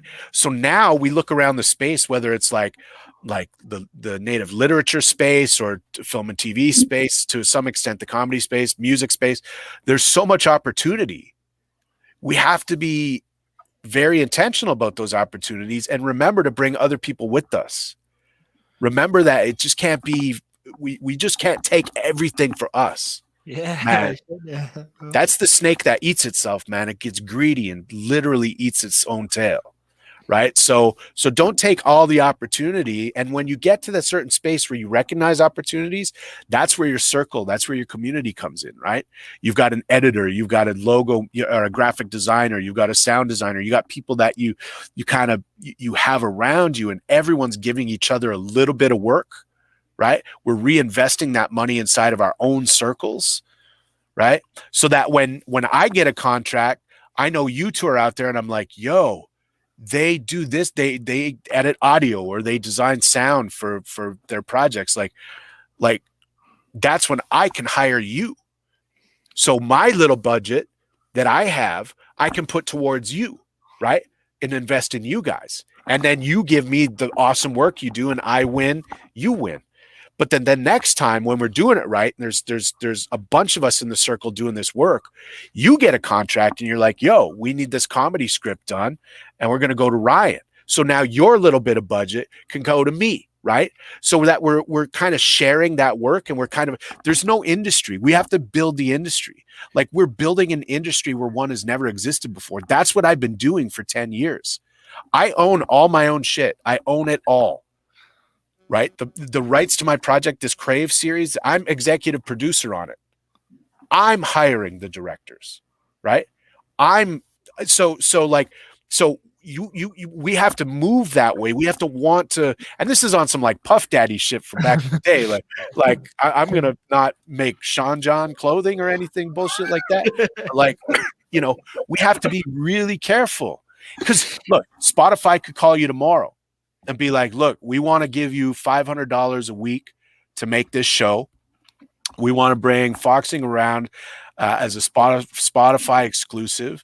It's 2 shows a week, 1 public, 1 private for like VIP access for super subscribers or whatever.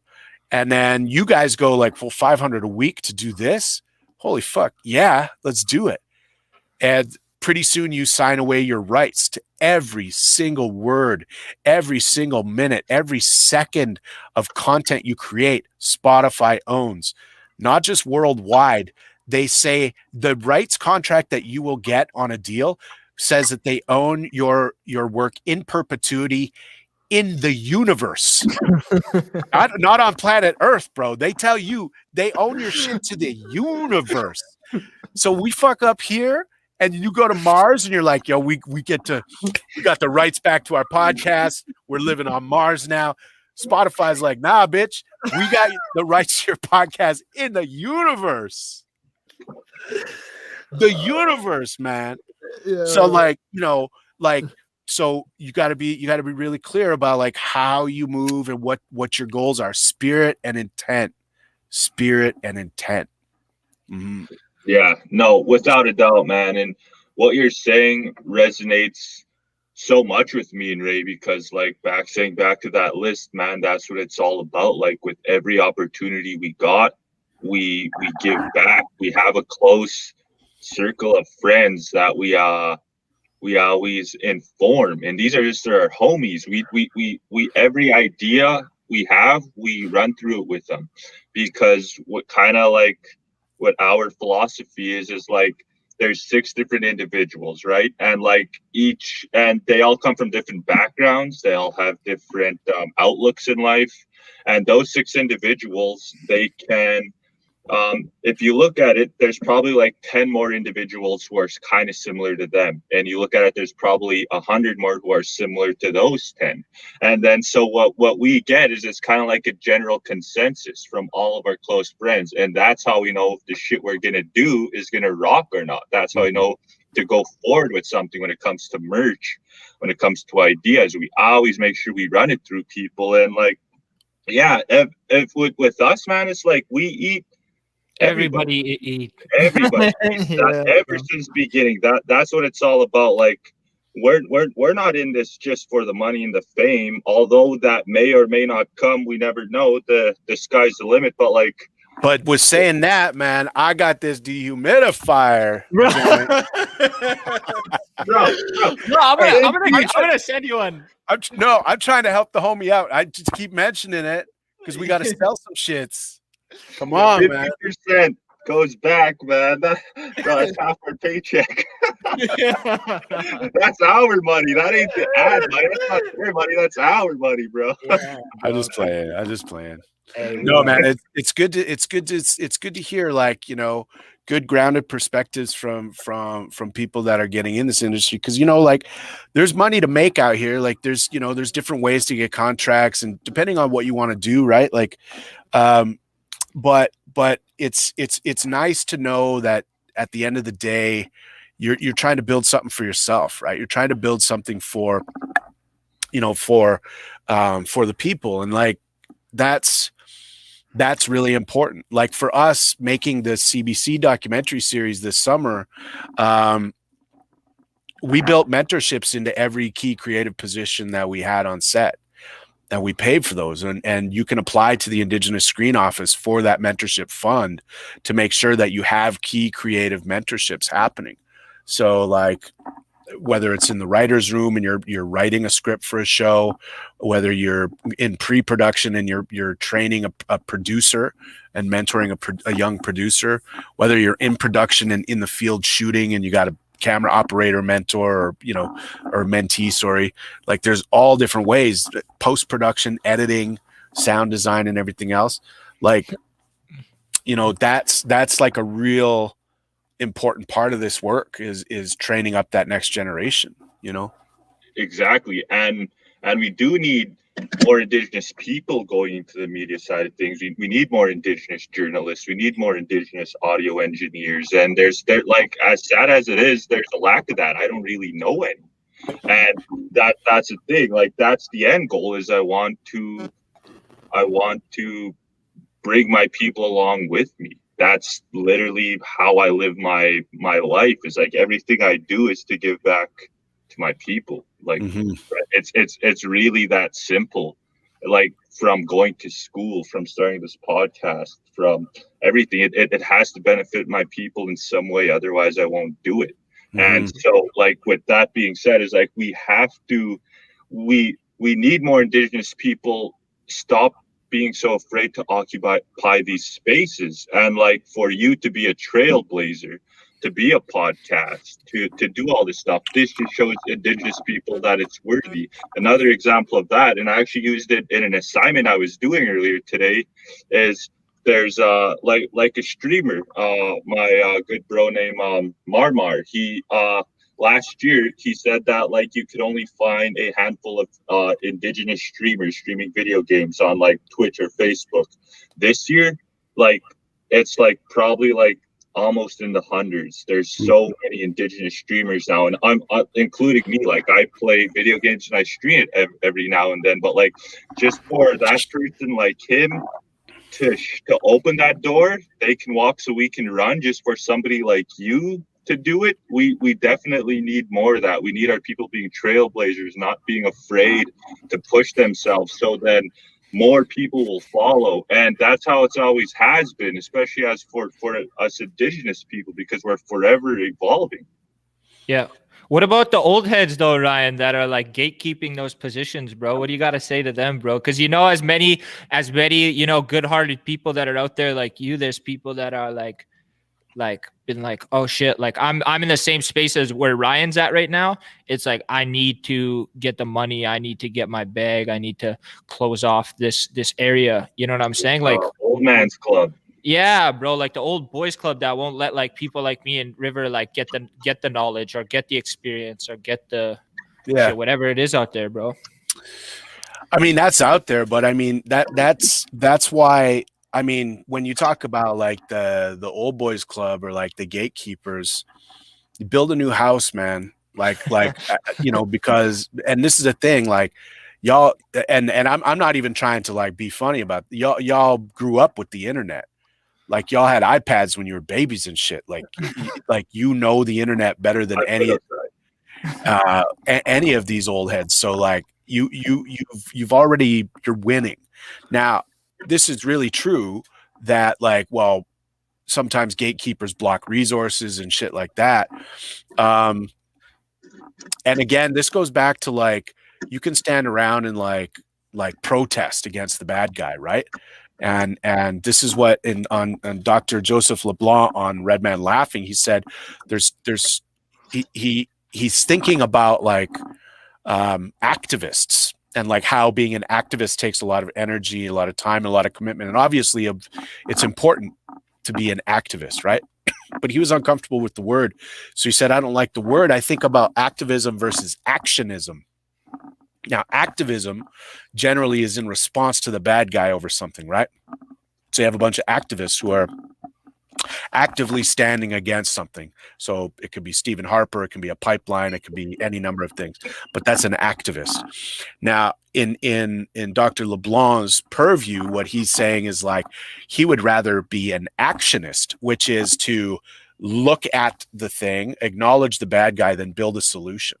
So you're not stuck in that energy. You're not stuck in being responsive to the thing that's wrong, but that instead you're focused on like responding to the thing that's wrong by building something yourself. Why did I build an Indian Cowboy? Not because I wanted to run a network. I'm not a business person. I'm an artist, but I built it because I wanted opportunities for myself and my friends. I built outside of the system. It's literally outside of the system. But I've developed things for TV and shit like that without needing to worry about gatekeepers. Dude, there are natives in film and TV that hate me because I've been successful, right? And I've mostly failed, by the way. Like now I get to tell you about a couple things that went on that like luckily I did. This is mostly about failure. Like our careers, your career in media, if you do this for real, you're going to fail way more than you succeed. But what defines you is like how you respond to that failure. What do? You know, it doesn't define you. So do you stay stuck? Do you give up? Do you look next to the other person and be like, damn, man, like, fuck, I wish I was them. Like, because that's what most people do, right? They look at someone else's bundle, someone else's gifts, and they're like, damn, I'm not as pretty as her. Or that dude's buff. He got abs and braids, man. Look at me. I'm chubby and look like the Pillsbury Doughboy got caught in some duct tape over here. Like you can compare yourself, but like think about it, man. Do you ever go to a ceremony and look at an elder's bundle and be like, damn, I want that pipe. Like, damn, he's so lucky he's got that. I wish I had that pipe. Like you'd never do that. So you don't compare that bundle to yours. Why do you compare someone else's bundle to yours? Why do you look at your skills or your projects or your abilities relative to someone else's, man? You keep your eyes on your bundle, keep your hands busy, and just get good with your tools, and you'll find it, man. It's right there. Hey, that's blessed, man. I'm glad this is all like being recorded, because I'm gonna go back like 100 times, but there's so much info in here, man, and stuff that I'm just like thankful to have, bro. I want a quick take. What's your take on Trickster, Michelle Latimer, and the state of what's going on at CBC? Can you talk about it? Or like, because you're in? Can you? Yeah. I mean, I'm not going to tell you. So I've had private conversations with a lot of people. Yeah. A lot of them are homies. Yeah. What can I say? What I can say for sure is don't contact Eden Robinson.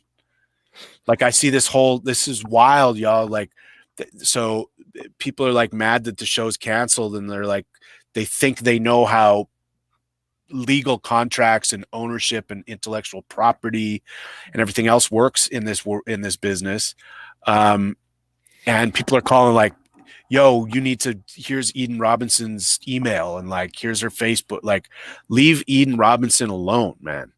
That's the first thing I want to say about Trickster. Leave Eden Robinson alone. She wrote those books.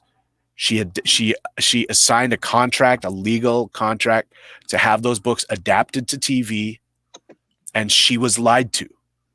Full stop. Period. It is not Eden Robinson's fault that this happened. And there's this big call out right now publicly to like contact Eden. Don't. It's none of your business. It's a TV show. Leave Eden Robinson, a real human person, alone, please.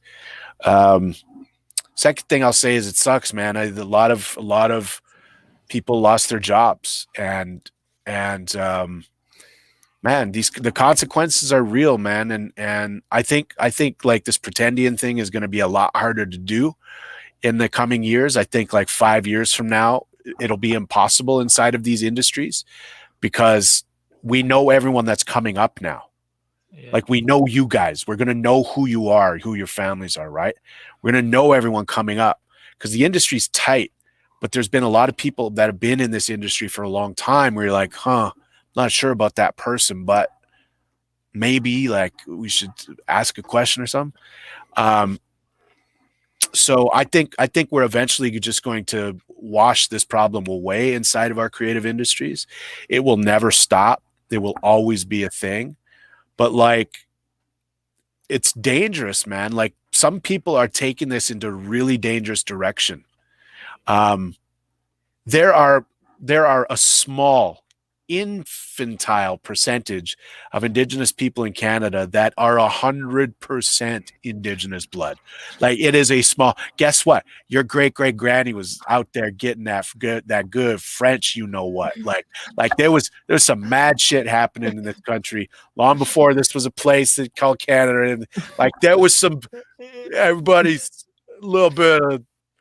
Visit my wigwam and I'll come and visit your log cabin shit. You know what I'm saying? Like there's lots of that. So like, what are we actually doing here? Let's be careful, man. Cause like some of y'all's I've been seeing is like, you're coming at this from like a white supremacist lens, pretending to use your own Indigenous supremacist lens. And it's wild what people are doing out there. So let's be really careful. If we're honest about giving a shit about this conversation, you're actually talking about nationhood, right? You're actually talking about who should be, by definition, in your community or in your nation, who should be included in your nation, who gets to be there. And that's up to the people, right? That's not up to the internet. It's not up to like hashtags and shit. That's up to the people. And so if we're actually talking about building nations, and if it's up to the people, then that can only mean like really, this is about relationships. And so the people have to have a relationship with the person that is claiming them. So we need these people to claim each other, right? Yeah. And it seems to me that the way we're having this pretendian conversation a lot of the time removes the indigenous sensibility from the conversation altogether, because we've just decided it's time to cancel that person and that's it, full stop. So to use like an indigenous sensibility on the conversation, I think is really important. And when you do that, it almost always comes down to relationships. And we can look at some really high profile cases, one of which I was involved in, because this person was my friend, where when at the end of the day, you actually investigate the situation and the relationship was the problem. There was no relationship. And so, you know, as far as what happened, like, it's terrible what happened. As far as what happened, like, I think CBC made some decisions right away about how this was going to go. It's definitely, what can I say? There are definitely legal questions there that have to be answered, probably in court. But for people to think that it's this simplistic thing where one person owns the rights to it and therefore they're the bad person, it's just not, it's not true. There are many companies involved, many individuals involved. Each company that has a stake in it, you know, there's executive producers on each, like, it's deep. It's a problem. And I think, I mean, and this is really in the weeds for your listeners and your viewers, but like this, we're actually going to investigate this specific type of contract, which was very unique, and go, yep, we can't fucking do that ever again because it's a disaster. So that's how bad it is. That's how big it is. It's, you know, it's hard. Yeah. Blessed for giving us that understanding and yeah, just that look into it. Cause I mean, somebody that's in the industry is going to kind of know a little bit more. What you got, River?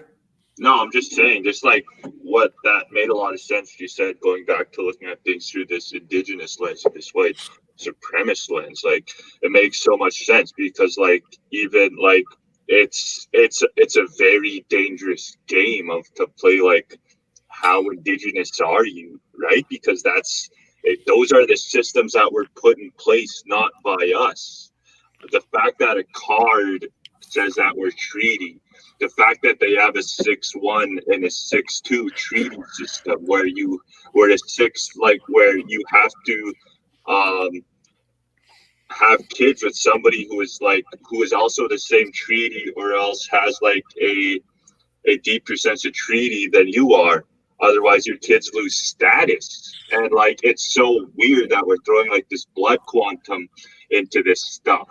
And it's almost kind of goes against the old ways historically, because you look at it, for example, like Cree and Blackfoot people, they would have kids together, right? And then the Blackfoot person would get adopted into the Cree culture and live with the Cree people.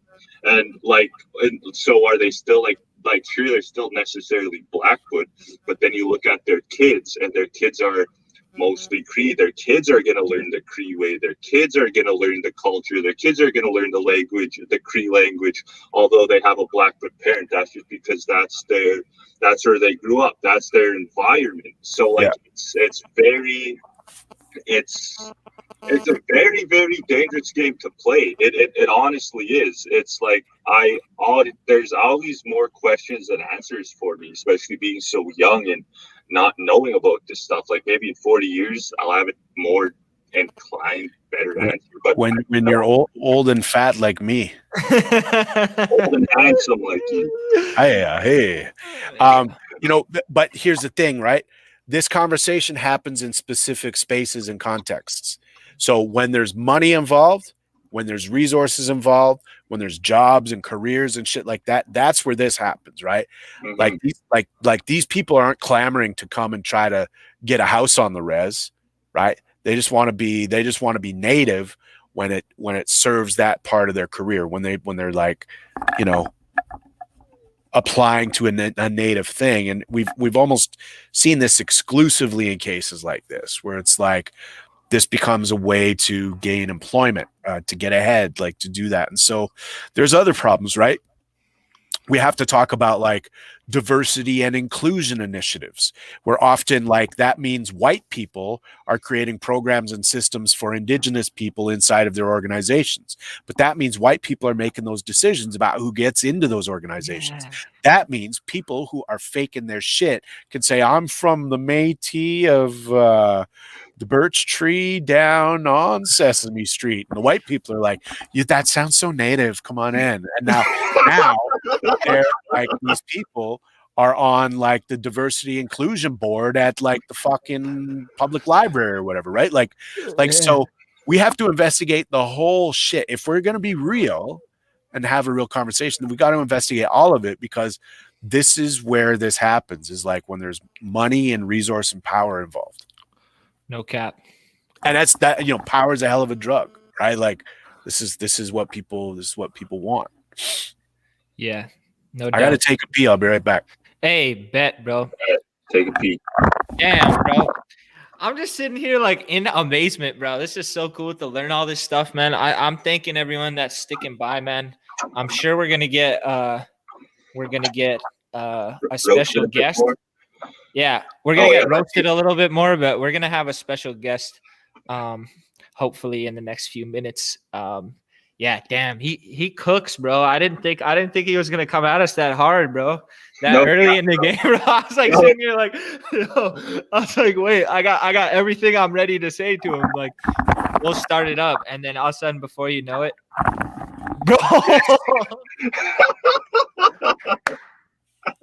It's on there. It isn't even on there. It's fucking not even on there. I can't hear you guys. Hey, what up, Clarence? Yo, what up, Clarence? What are you laughing at? I can't even hear you about nothing. Bro, put the headphones on.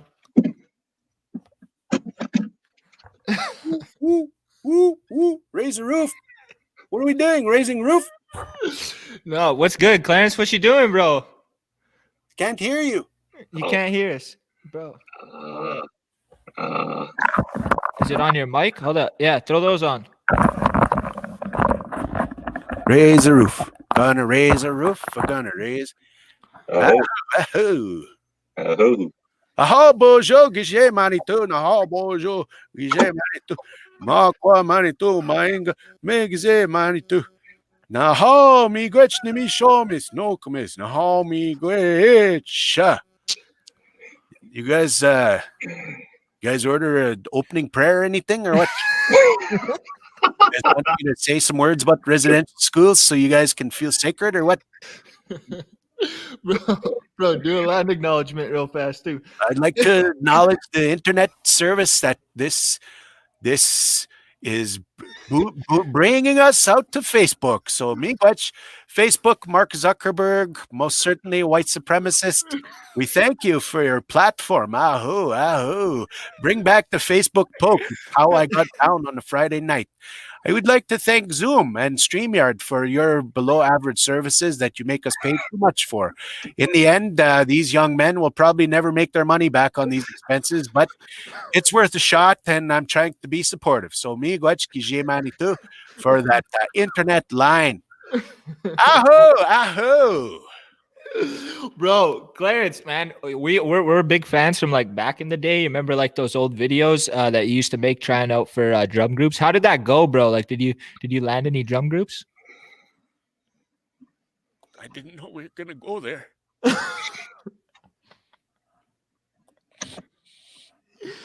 Oh shit, he's trying. No, Northern Cree never said nothing back to me. It's fucking. They just told him every day, I want to be in you. Fucking want to be in you. They never let me in them once. I mean, once I got close with Ben, but fuck, then nothing happened. Anyways, no.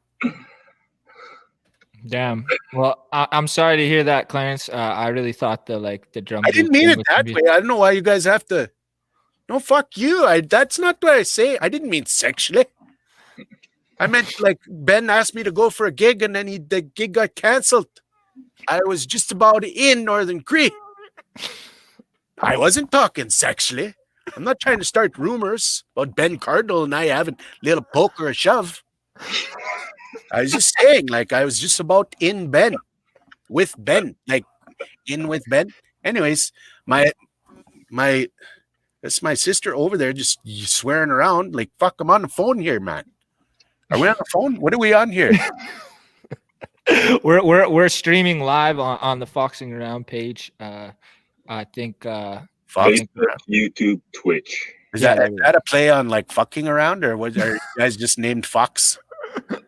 No, yeah, it's my last name, but yeah, we basically were like fucking around sometimes. Well, salute to your last name, Ahoo. And his last name is Around. Hey.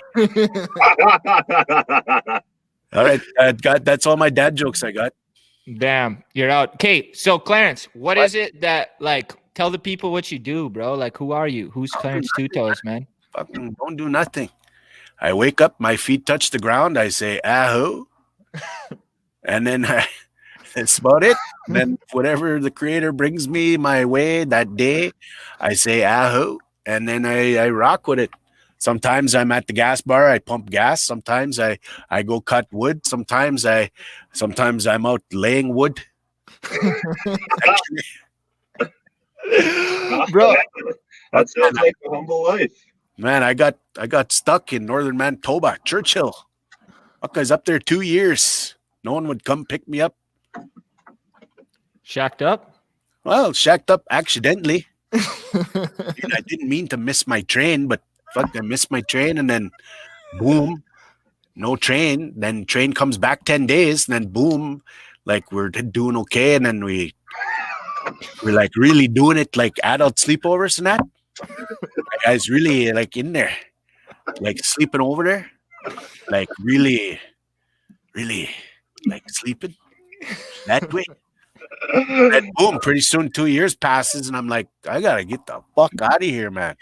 So I kind of laid low for a little while, but I'm back now. You know, COVID's like, fucking my ex is dead. She died. Woo, that was awkward.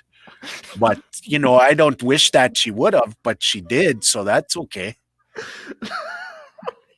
What? I didn't fucking say it was good. I just said, like, she died. I was being just telling. I'm on the phone. Fuck. No, I didn't mean. I wasn't being brutal about it. I was just like, fuck, she died. I don't even know. Maybe it was not COVID. She smoked. Yeah, bro. That's. You ever kissed an ashtray? Gross, man. Fuck. I'm not bragging about that. You guys, I wasn't being mean. I just said she's dead. Later. Yeah, she's looking down on the podcast right now. She's blessing Foxing Around with some subscribers. Bro, Clarence, I want to ask one thing. I know you got a personal relationship with Fawn in Dallas. Tell us how that came about. Well, I wanted to be a Cree Confed for a long time, and then I told Fawn, I was like, Fawn, I saw them. Kihiwan Powwow, I was like, hey, what's the Cree Confeds? And I was like, boom, I'm gonna go try to be in them. And so then I walked up to Fawn, and I was like, hey, Fawn, how's it going? My name's Clarence. She's like, oh, nice to meet you, Clarence. I was like, hey, I got your CDs. I love your CDs. And she's like, oh, that's cool. I was like, are you here with Cree Confeds? She's like, yeah, I'm here with Cree Confeds. And then I just said to her, I want to be in you. And she hit me. She slapped me. She's like, I'm married. I was like, what? And I was like, I want to be in you. And she's like, stop saying that. And then, like, I heard Dallas wanted to fight me at the powwow. And then I was like, shit, man, I don't want to fight. See the size of that guy's neck? Like, I'm not going to fight Dallas Waskahat, man. Fuck that. I'm stupid. I'm not dumb. So I was like, I'm not going to fight him. And then I was like, Fawn, why are you mad? She's like, you keep saying that perverted thing. I was like, no, I want to be in Creek and Feds. Like, I want to be in your drum group. I just didn't finish the sentence. Like, when I say I want to be in you, then it's like ... not sexually, ... just spiritually, like drum waist. You know what I mean? Anyway, I don't know. Everyone's all mad. Oh, it's old fun. You want to go be in there? I was like, I don't even know what that means, man. Like, I literally don't even know what that is. So anyway, that's how I met them. They're friends. I like those guys. They're deadly on Facebook. Everything they do, man, is awesome. I like their little TikToks when they do this one. Where you, hey yo, where you, way, hi yo. Fucking brutal, man. I can, like, what are we doing? I'll do that. Pay me, TikTok. I'm not bringing my content to you for free. I don't have any powwow outfits to jump into magically on TikTok either, so I don't think I can do that either. Yeah, Clarence, bro, you have a song for us or no? I might go to a pawn shop just to get some regalia to jump into for TikTok. Boom! Look at, I've got a roach on. Boom! There's my beadwork. Like, I haven't been doing TikToks. I don't Snapchat because I don't send dick pics nowhere. What else? I haven't been doing much, you guys. I just kind of lay low. We're dancing roaches. And now everyone's gonna be mad. Oh, Clarence is hating on native TikTok. No, I'm not. I'm literally don't have regalia. Somebody want to do some beadwork? I'm a double X. Ahoo. Oh my god, bro! All right, so what are you gonna do for like the after COVID's done, Clarence? What's your plans, bro? You got something big coming? No, I got nothing. I got no prospects. I'm unemployed. I'm collecting CERB.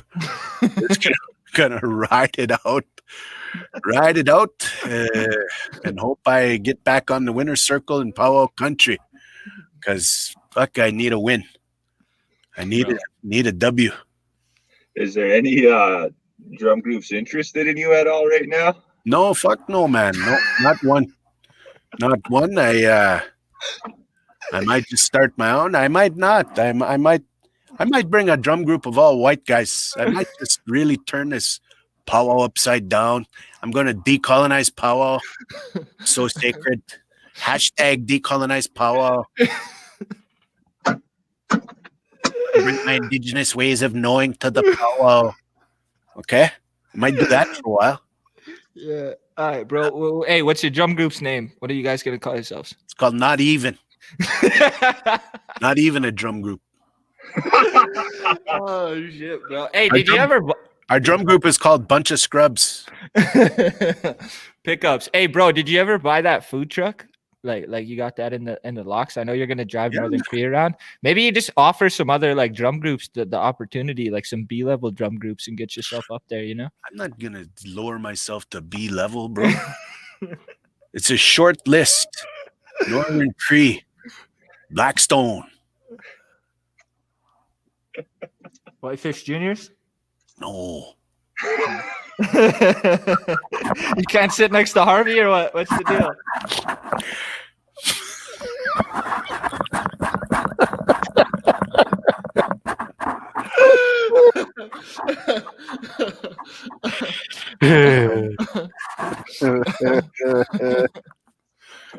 Anyways, boy, I'm really talk about cancel culture. I'm fucking dead meat after this show.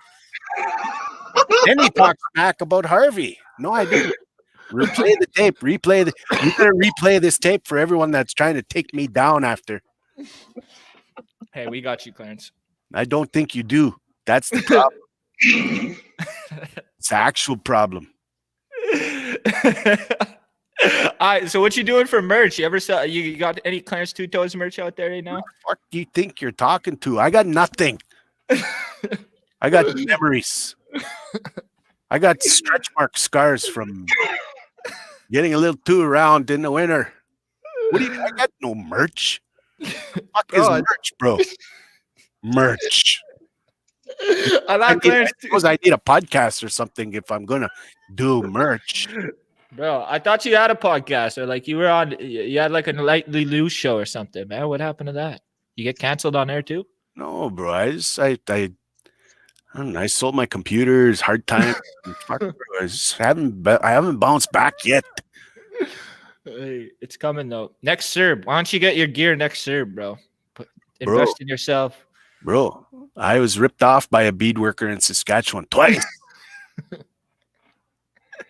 I'm not doing beadwork. I'm gonna have spray paint. I'm gonna do a spray paint outfit. Chicken. No. Just a fat traditional dancer. Just don't say fat. You're body shaming. No, I'm not. I'm just fat. So I'm not ashamed. I just am. Why is everyone? You shouldn't say fat. That body shames. No, it's just kind of fat. You don't have to. If you're ashamed, that's on you. You should. All bodies are beautiful, bro. Word, bro. You're so wise, Clarence. You're so wise, bro. Somebody come from nothing, bro. I'm out here, man. I'm on these streets. What do you want, bro? Hey, anyone want to battle rap me or what? Bro, I can't spit bars, but let's hear him and maybe River can rebuttal. Let's see what you got, Clarence. No, I'm not doing that.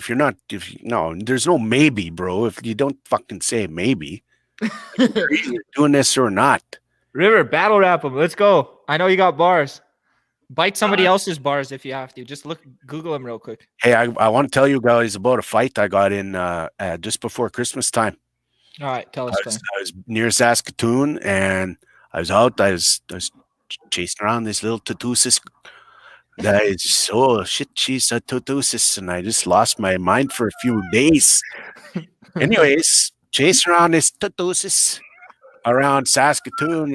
Is she in Regina or is she lying? Like I'm like, she just playing me, fucking playing me. And I was gonna be deadly on Facebook and be like, hey, blank tutusis, what up? But I didn't. I played it cool. Anyways, I was out. There's like this little Christmas gathering, and this guy was he was sitting by his truck, and his wife was coming out of the building there, and he started screaming, and he's waving at her. He's going, Nietzsche Moose, Nietzsche Moose, Nietzsche Moose, and I was like, holy fuck! And I looked at the situation. Who's he yelling at? That woman. And I was like, he's yelling at this woman. He's calling her a moose. Like, hey, fucking bro, settle down, man. And I'm thinking he's going, Nietzsche Moose, a stum. I was like, holy fuck. He's saying, come here, you moose. Like he's calling her Nietzsche Moose, right? And I was like, I'm starting to get mad because he did it again. He's like, Nietzsche Moose, a stum.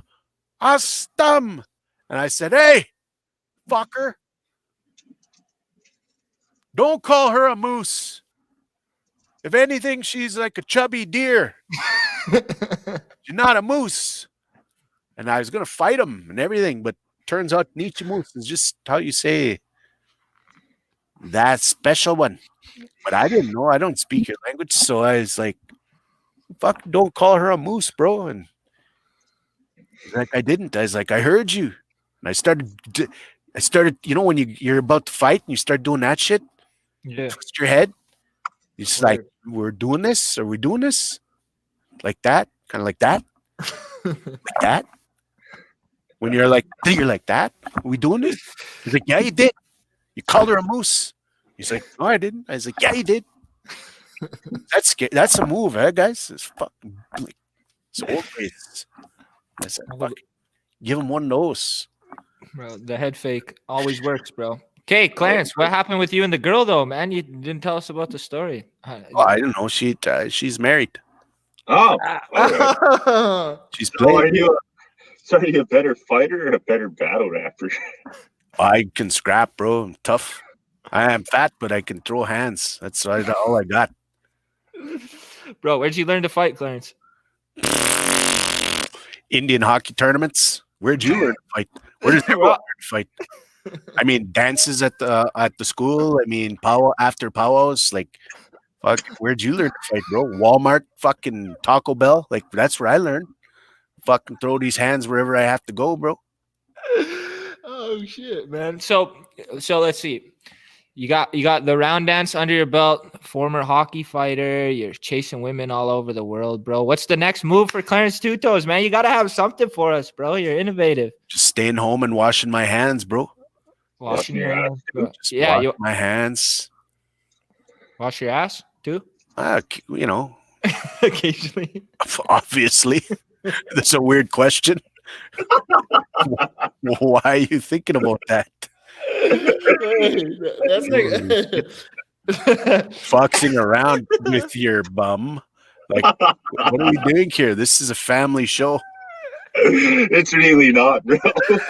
Fox around your asshole. Oh, you guys go smudge yourself. Got weird here in the last. I mean, we're approaching 2 hours, so it is like, I know you're getting rid of your.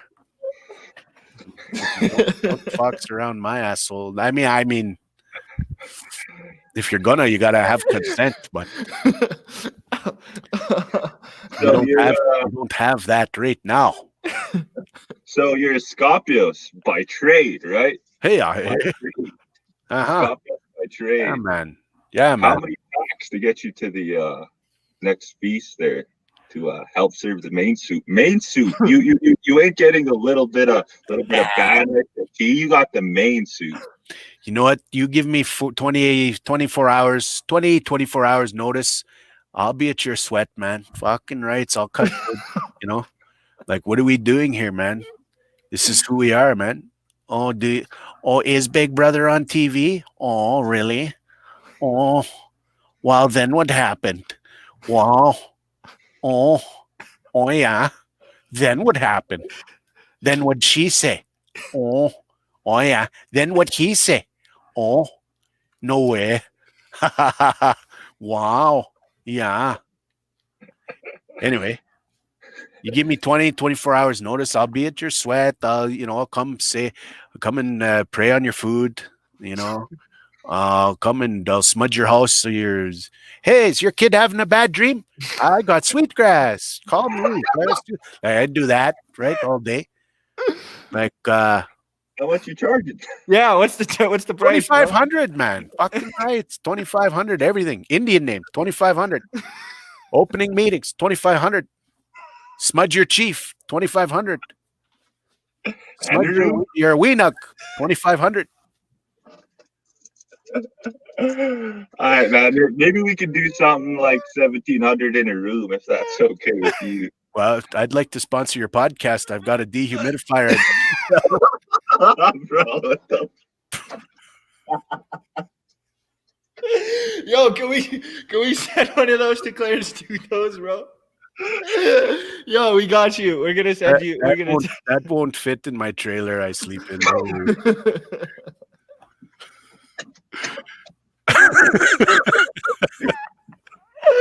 Oh shit, bro! Clarence is a savage too, bro. Hey, man, we go hard in the paint. Hey, yes, sir. Any go hard or go home. Yeah. Any That's what she said. Man. Bro. So I don't even know what to say. Bro, I ain't recovered from this, bro. Clarence Two Toes has got to take it easy, bro. Hey, where's your glasses, bro? What happened to the rubber bands ones? The Indian Affairs hook you up? Dude, that's 12 years ago. You have your glasses from 12 years ago. Well, you probably do. Fucking. Oh shit! Are they taped though? Yeah, these are taped. Fuck. These ones fell apart too. Damn, I missed the rubber band. I missed a rubber band, Clarence. I'm guessing it was the guy who was saying Nichimus who punched those glasses. He slapped them right off my face. Slapped off little jazzy glasses. you ever been slapped, open hand slapped by another man? The kind of slap your spirit will leave you. For about 4 days. Just like, fuck, bro. Did you just fucking slap me, bro? He's like, yeah. I was like, why? Why'd you slap me? He just fucking had his handprint there like that. Boom, smack. But anyways, I didn't. I still have my glasses. He doesn't have his. Oh, I might have been foxing around with his glasses when I found them. bro. I'm guessing you hit his glasses when you were over at his place when he wasn't home. I don't. Hey, I don't. I'm a lot of things, but I don't do that. I'm too young for those headaches. Bro, how old is Clarence Two Toes, by the way? Tell us your age, bro. I'm old enough to know. Old enough to know that I know what I know. And when I do what I know, holy, am I ever knowing it and I'm ever doing it?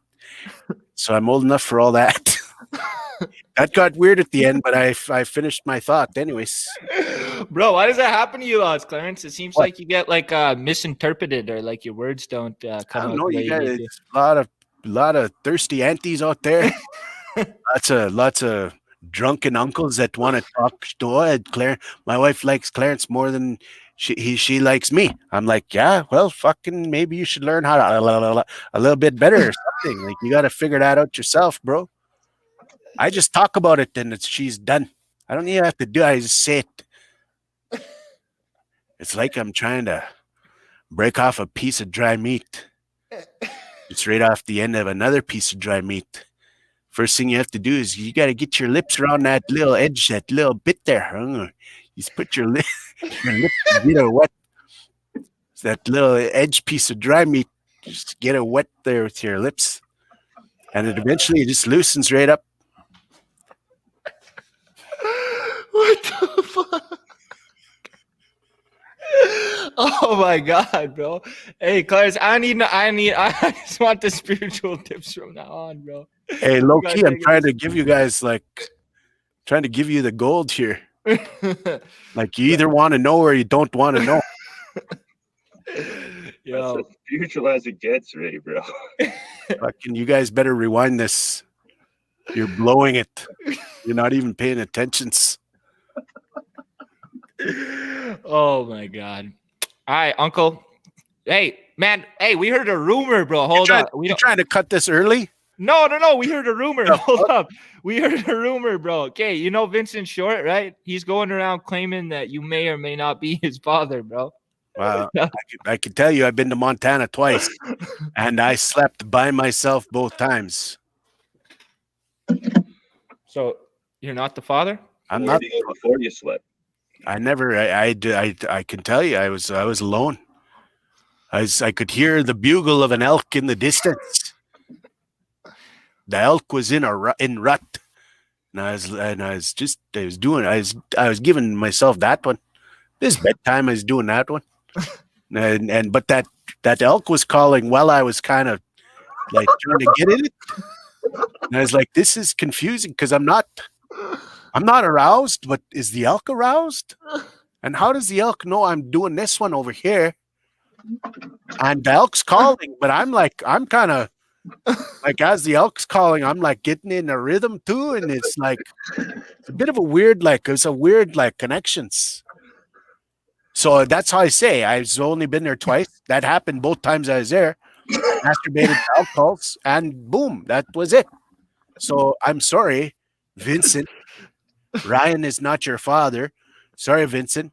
Clarence is not your father. Damn. All right. We got some exciting news. We'll tell you right now, man. We're going to get the bottom of this one way or the other because next week, Vincent Short will be our guest in the Foxing Around studio. So we're going to ask him himself too and see what sticks, man. We want to know. Send us a copy of your DNA or something. I know I refuse to do that too. I don't know. You guys, like, you've foxed around a little bit, then now you're doing that a little bit. If there are no more questions, then holy shit, man. Like, maybe you just want to talk about sports or what? Like, fucking, you guys. No, okay, that's fine too. Bro, Clarence, you have a way of taking over conversations like no other, man. Well, if you were a good conversationalist, you'd be like, yeah, one time I jerked off to a moose call. And I'd be like, wow, we have something in common. But then I said that I was masturbating in Montana while an elk was crying in the distance. And then you guys had nothing to say about it. You never said, oh, one time I jerked off and there was a spruce hen crawling around behind me in a tent. Like, you didn't say, so I don't know with you. By the way, I don't want to know. Well, let's change the subject. I'm reading comments. Jerlyn, JB, the first lady, do you still want to be in a drum group? I've given up that dream, JB. I've got a food truck. I'm going to bring my tacos around to the people. Oh. Also, I make those scone dogs. You guys know what scone dogs are? No, I think that's like an hot Eastern dog thing. wrapped in the fry bread, and you cook the fry bread and the hot dog inside. Oh, piggy in a blanket, bro. Yeah. Bannock dogs. Okay. Well, it's not bannock because bannock's baked. Well, we have fried bannock over here. Right, but fried bannock is not a thing. It's fried bread or bannock, which is baked. Anyway, I digress. One time, I was making them at a fundraiser for children's, and we were raising money because the nursery school burnt down. And I was like, fucking rights. I'll sell blanket dogs. We call them scone dogs. I'll sell a bunch of them and raise money. And then I was making them. And then, but my hot dog kept coming out of the end of that bread like that. It's kind of looked like a dog dink, like that. The hot dog was sticking out of the bread like that. And I'm selling them as a fundraiser to raise money for nursery school. I'm like, hey, like, come in to buy Clarence's dog dink hot dog. Bannock dogs that look like dog dinks. Like, they were awful, man. They're like that. Just sticking out the end like that. Just like that. I was like, I can't sell these dog dinks. So I might call my food truck Clarence's Dog Dinks. My company might be called Dog Dinks Incorporated. I think, like, who wouldn't want to come down? Hey, we're down at the fair this weekend. Come and nibble on a dog dink at the fair. Well, that commercial needs work, but you know what I'm saying. Like, I think it'd be a big product. Hey, let's go. What does Clarence think of Perry Bellegarde? Oh shit. I don't. Why would I?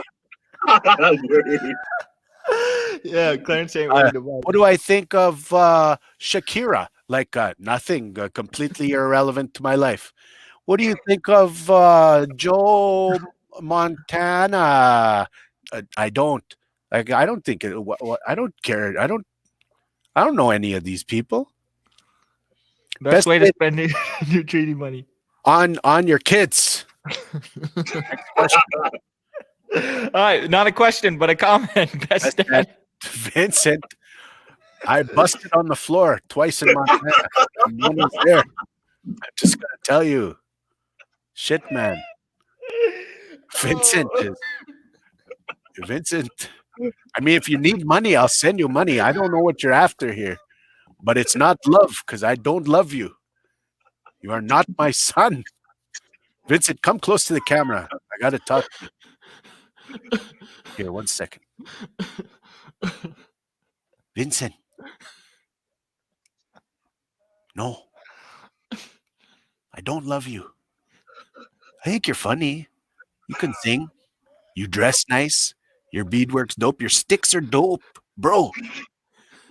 You'll notice I've called you bro. Not son. Not nephew. A bro. So, Vincent, I didn't drop any babies in your mom. I didn't do nothing. I didn't. And the times I masturbated with the out in the distance was, this masturbation, bro.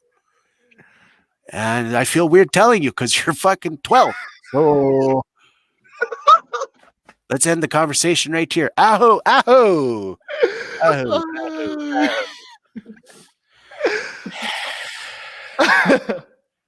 aho. Well, Clarence, go on TikTok. I don't know.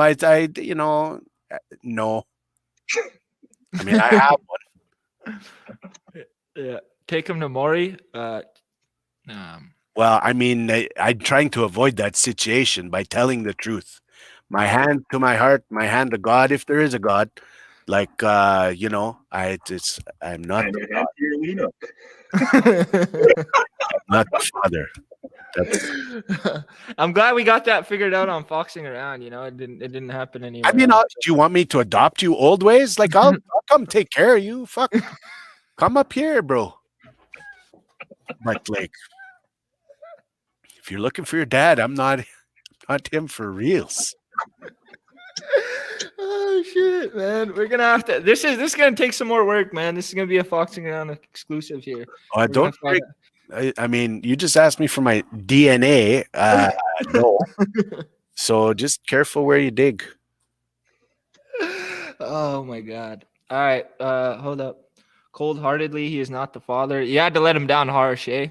Well, I just like, or he just lives his life calling himself Vincent Two Toes, and it's like, sorry, bro, that's not it. Hey, there we go. Hey, anything could happen, Vince. I'm not saying. I mean, I'm not talking to him anymore. It's actually making me nervous. Legally.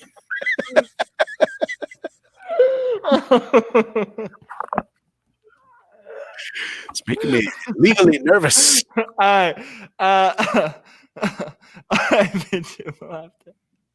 We'll ask Vincent next week, anyways. Dallas Belly, do you ever lay down and think of that boost from the States, bro? I do.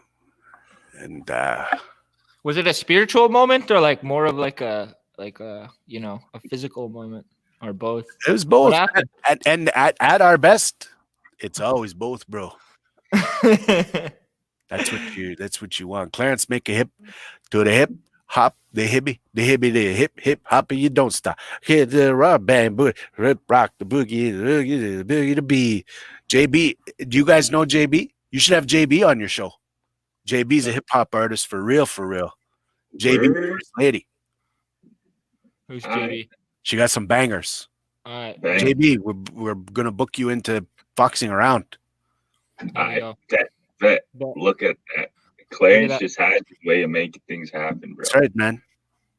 Hey, Clarence, hold up. We're waiting for one or two more fan questions, baby. I gotta ask, man. Like, is there ever days where you just wish powwows were back on so you could do your thing again? Like, I know, man, you cap and say you're not a good singer or like you're really hard on yourself, man. But you're like a third to fourth lead guy, you don't have to sit in a shitty spot that no one else wants. You can get a camera spot, maybe off the side a little bit, but still in frame. You're a big guy too. You'll sit next, you'll have a big presence. Bro, I can't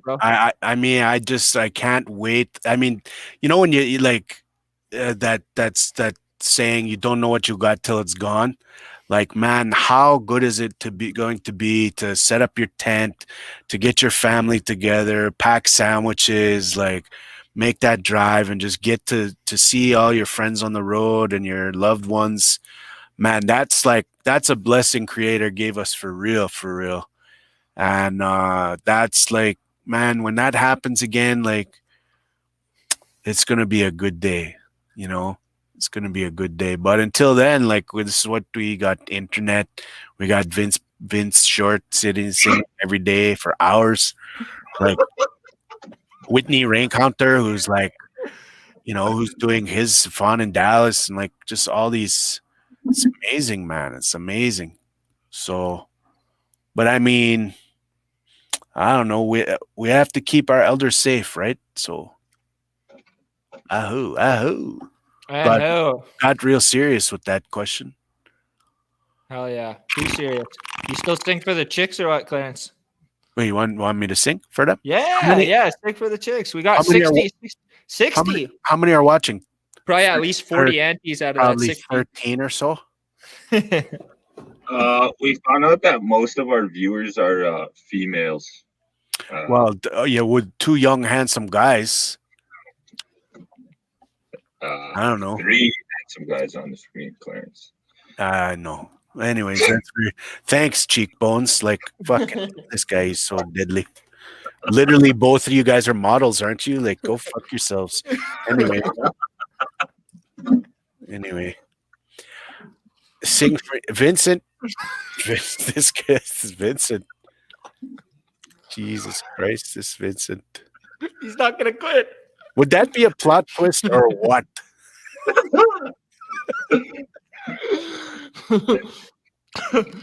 Oh, I can't breathe.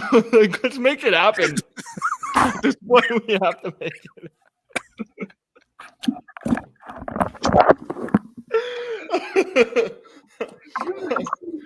Oh god, bro. I wonder if they've ever been in the same room, man. I can't wait till Clarence and Vincent get together, man. It's gonna be monumental, bro. I was laughing too hard to keep doing Clarence. Bro, I was losing the voice and everything. I was dying. does that happen lots? Can you talk to us just real quick about like what that is? Like we kind of went through it with Tanya as well too, when she gets into her Auntie Beatrice character, and like just kind of like what's the like process of like getting into that? Is it like simultaneous for you? Like can you put it on and take it off pretty quickly, or is it like what's it like? I guess yeah. I don't know. Like,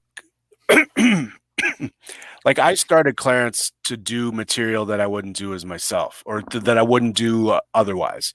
Like having that little bit of distance from yourself and this character that you play is fun because it kind of frees you up, right? Frees you up to say a little something. And I don't know. There's things that like I suppose Ryan as a person wouldn't say, but you know, as a character, as Clarence, right? Like you can say whatever you want. Clarence says whatever he wants. Now, could I do that as Ryan? I don't know, maybe. But it's different, right? Because when I do comedy as myself, I'm doing it as me, and everything I'm telling you is true. Like everything I'm telling you is based on the truth. It starts with the truth, and then I explore that truth. That's my writing process. And so with Clarence, I'm always improvising with Clarence. I don't have material for Clarence Two Toes. I've never written material for Clarence Two Toes. No two live shows with Clarence would be the same because I don't do. It's all improvised. And so, it's fun. It's fun to have a place to kind of express yourself a little bit differently. Yeah. That's dope, man. Yeah. It's like a cool dynamic to see too as well. And like, just, like switch overs and just, yeah, I think it's interesting. Has it ever gotten like I know you kind of veer away a little bit sometimes from Clarence Two Toes. And you've kind of dove right into your own comedy and, like with your own specials and doing what you're doing now. Was it like the landscape of like kind of the comedy at the time, or was it just like kind of wanting to reinvent yourself or not even reinvent yourself, maybe just like rock with Ryan? You know what I'm saying? Yeah. That's an interesting question. Cause yeah, I definitely like the internet became, super crowded. The internet became crowded with Tito and Tanya Joe and the 1491s and a few others that were doing like some characters and some internet based stuff. And this was like, 2009, 10, 11, around then. And I just quit. I eventually just phased it out. And I think the last time I did Clarence Two Toes live was like 2014. And it was in Minnesota at a show, and this elderly woman who had come to every show I did in Minnesota, because we would sign her jacket. She wore the silver bomber jacket, this old Native woman, and I had intended to retire Clarence, and I decided because this woman was at all of these shows that the next time I went down there, that's when I would retire Clarence Two Toes. So actually after that show, I saw her, I went and signed her jacket, one last time. And I gave that old woman those glasses and my toque.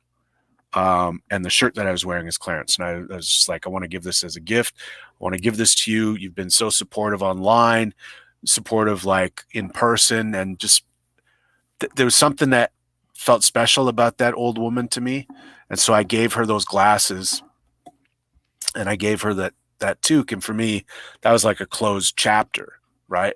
And didn't do Clarence from 2014 to basically like a year ago, like around the end of March or April. I just brought Clarence back. I just grabbed an old pair of sunglasses and brought Clarence back, and I just put something on Instagram about Clarence Two Toes coming back, and then my DMs just flooded, and people like, shit, you got to bring him back. And then that's when I started using the Ecamm platform and live streaming a hour-long live show, improvised live show with him a couple days a week, and that went really well, and people really liked it. But I don't have any real plans to bring him back. I mean, I have some projects with his name sort of attached to them loosely, but it takes a lot of, if I'm gonna keep performing as Clarence, I need to take a step forward. I need it to look better. I want it to sound, I don't want to do YouTube shit with it. So like there's some really big things that I want to adapt with Clarence, but the timing's got to be right. And I'm actually currently adapting and in pre-production on a podcast series called Life According to Clarence Two Toes for CBC podcast, but I can't really talk much about it because we're just developing it right now. So damn, that's a vibe though. I like how you were like twice or like, oh, I can't talk about this, but because you guys are the homies, I'll tell you anyway. So that's much love for that, Ryan. Thank you so much, bro. Yeah. I mean, I can't on here and be like, oh, sorry, I can't tell you. Yeah, no, I can't on that because it's ultimately not that big and not that important. But contracts are contracts, and you have to honor those things. Yeah. Yeah.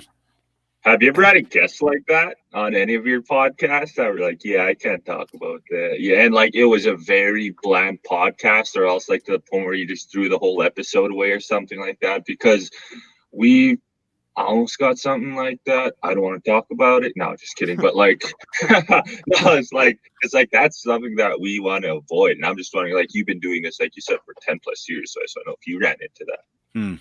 Yeah, I mean, there are definitely guests that I've had that have been standoffish, or that that have been not great interviews. And I've been doing interviews for a long time. Like I've been like, this is an extension of doing interviews and talking with people. That's an extension of like an earlier part of my career when I was doing a lot of research and writing. So I love conducting interviews, and I kind of want challenging interviews. Like I want to be challenged because I bring ideas into an interview, and we're trying to get to the bottom of something. So I come over prepared, and ready to spit if you have to. So there has been some of that in the work that I've been doing over the last bunch of years. More specifically, like in the last couple of years, making the Thunder Bay podcast, because that's when I've ran into some of the most brutal racism and shit, ever. So you're sitting in an interview, and you have your interview subject dead to rights. Like that the three lies they've told, you have the truth for, because you've got it in your research, your notes, you've done the journalism on it, right? And so. But to get there, you kind of have to earn your way into that space, right? You can't just drop napalm in the middle of the room. You kind of got to earn your way into that, and then you hit them with that thing. That's an art. Like that's what good journalists and good interviewers are really good at, right? Is being intuitive, being compassionate, being a strong listener, so that as you feel the impulse to follow up with the question, because your compassion is locked in, you've locked in with another human, that's when you train yourself to jump, in that moment. So it's like being a good interview and being a good interview and being a good interviewer and getting good interviews out of guests that are difficult is possible. Or guests that come and kind of want to pull your leg on some shit. If you're taking a journalistic approach to your podcast series and that's the kind of show you want to build, you might find yourself in a situation where you got to push back. And I know we kind of dunked on Perry Bellegarde a little bit here tonight, just for jokes, and I don't know him at all, and I don't give a shit about him being the national chief or anything. I don't think, and I have no interest in trying to make him feel bad or anything. But let's say it's Perry, and he's a politician, and he's there as a politician. It's within your rights as hosts of the show and journalists and people that want to have answers to ask him whatever you want, right? And if you have the facts and you know what the answer is, and he's not giving you the answer, then it's up to you to push back, right? To get that out of the interview. So there's a lot of things to learn about interviews and how to, it's like stick handling. It's like volleyball, keeping a volleyball in the air. Tennis, hitting the ball back and forth in good interviews. There's a lot to think about, but things can go sideways, man, for sure. For sure. Hey, that's a vibe. Ryan, man, are you getting tired yet, brother? I don't know. I mean, I'm old. Hey, that is true. Yo, that's true. That's true. Well, there's two kinds of old people though. There's ones who stay up all night, and there's the morning people. So oh, dude, I'm a night person. I don't know. I've always been 4 or 5 hours of sleep. Mm-hmm. About what I need. If I get 5, I feel pretty good. Yeah. If I get 4, I don't feel so good. 6 is right in the pocket. But if I get 7, I wake up I look like I got beat up the night before. If I get too much sleep, I don't feel good. So yeah, I'm always up late. I just feel like there's so much to do every day. That's facts. Yeah. Do you feel like most of your creativity and productivity comes at night too? Are you one of those people? Because that's exactly how I am, and it fucking sucks when you have to live in a world that's a 9 to 5, where you have 9 a.m. classes, where you have to wake up for workouts in the morning. But here you find yourself doing your best work, homework wise, being the most productive at night. It's it's not a friendly world for who you are, kind of thing. It's kind of shit. Right. Yes, I have kids. And to Lydia, do you have any other characters? Yeah, I do some other characters that I like. I haven't really done them at live shows or anything, but I definitely have. Yes, to answer your question, definitely. Yeah, man. Creative hours for me are when the house is quiet. So my daughters, crash out. So it tends to start sometime around 10. And then can go till 2 or 3. But I've actually been changing it now. And what I actually try to start my day around 4:30 or 5. And so if I can start my day at 5 a.m. and I can bang out 3 hours of office work or writing or any other tasks that I need to do, I can be done that shit by 8 in the morning when people are just going to work. So already I've done everything that I needed. I've answered all my emails, set up my business for the day, confirm meetings or whatever it is, book travel, just those menial tasks that have to be done all day. If I can bang those out before people are even awake, I'm winning. And so there's a bunch of different work that I have to do, right, to maintain my businesses, which is not all creative. So I find when the creative time hits me, I just drop everything and I roll, and I just rock until I'm done. So I can't set times because there's just too much going on all the time with different aspects of business. But that's just that's That's just the reality. You're gonna get to a point where you're managing a business instead of being creative. Mm-hmm. And if you know some of the best advice I got ever was just remember that this is called show business. There's two words in that sentence: show business. So it's half about the show, and it's half about the business. A lot of people don't figure out the business, and it ultimately hurts the show. And some people are only focused on the show and can't do the business. So you got to figure out a way to be able to do both. Because if you're going to be successful, your career takes both. Yeah. No, that makes sense because I try to avoid all the business side of things personally when it comes to this podcast, and I let Ray take the hands on that. Like when it comes to like anytime we're dealing with people or negotiations or anything like that, like that's not me. That's not why I do it. So that's why. And Ray's a lot more better and fine tuned at that. So he definitely does more business portion, and it's been going pretty well so far. Anyways, so we think. Yeah. Have you heard about our humidifiers?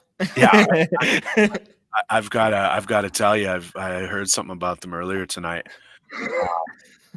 But that's true. That's good though, man. Like, if you're rocking as a team, everyone's got a bit of a different skill set. Everyone's got different interests and different passions. And if you can stay in your lane, and again, this goes back to what we were talking about 2 hours ago, is like be intentional and purposeful about how you build your team, and make sure you have people around you that have skill sets that you don't, and build that team for trust, right? You trust that person's doing what they're supposed to do. I'm doing what I'm supposed to do.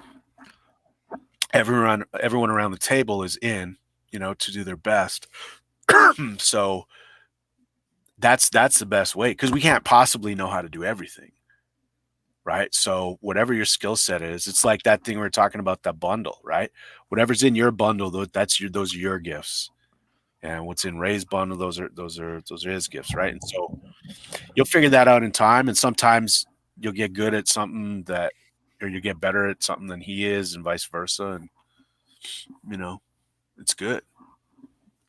Hey, that's facts. All right, brother. Well, this has been great, man. Informative. I literally feel like I'm going to click off of this and go like right back into this and watch it all again, because there's so much like knowledge and things that you have given us, man. What we like to do here is what we like to pop you up on the solo layout, and then you can just like, whatever message you got for the people that are listening, and, just give our viewers some good words, and then we'll come back and thank you before you leave. So I'm going to pop you up here on the solo. Cool. Yeah, thank you all for watching and hanging out with us tonight. These young guys, I've watched their show on a couple of occasions, and some friends of mine told me about what they're doing, and yeah, just really proud of these young people doing good things, and trying to make a space for themselves and for the community. And I don't know, at the risk of sounding like a complete idiot, I'll quote Drake.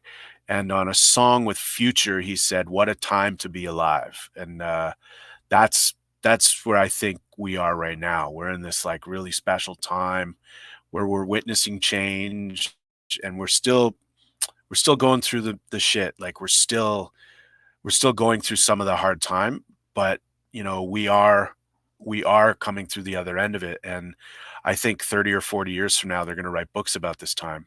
And this is the time we're living in. So what's really interesting to me and exciting to me is that we are aware that things are changing. We can see things slowly changing, and we can fight for things to change.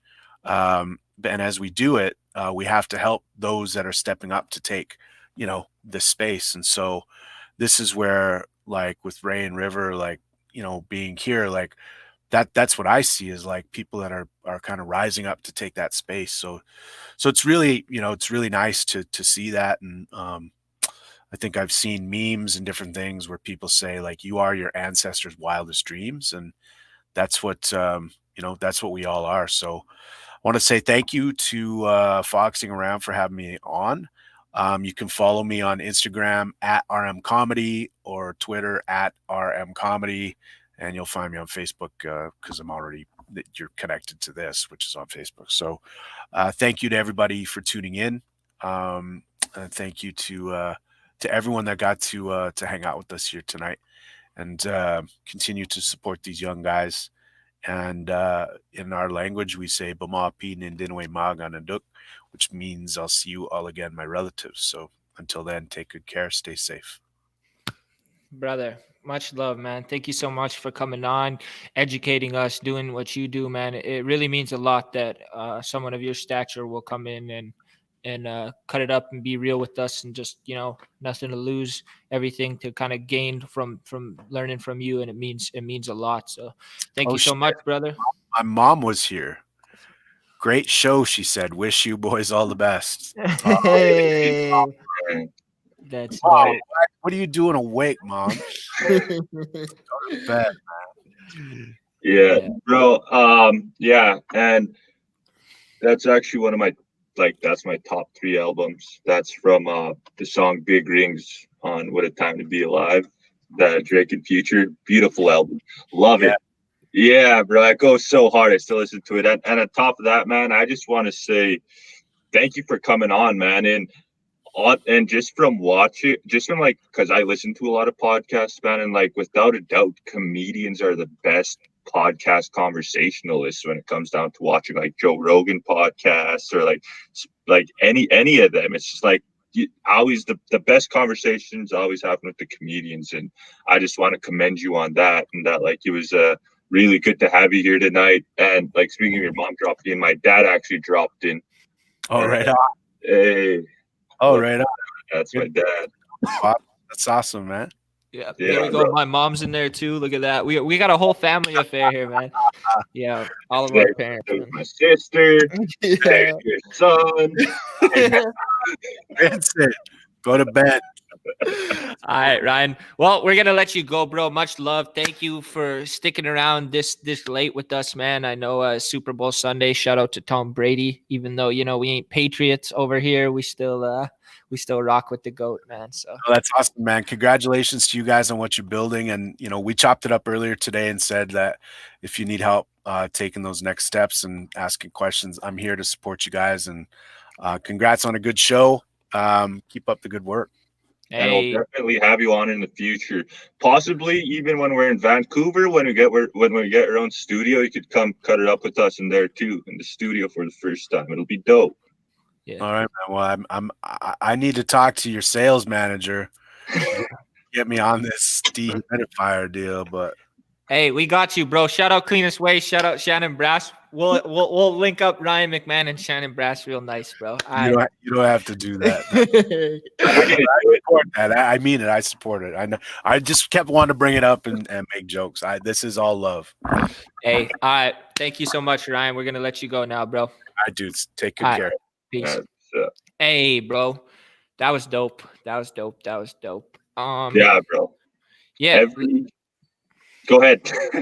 Bro, I don't know what to say, man. That was like an experience, bro. I've never been roasted and got so much knowledge all in one motion, bro. It was dope. So I'm really excited for that. What you got to say, bro? You got anything else that we need to wrap it up with? No, man. I just want to say that was a good podcast, bro. Like I said, the comedians are always the best podcast conversationalists, man. And it was it always gets better and better.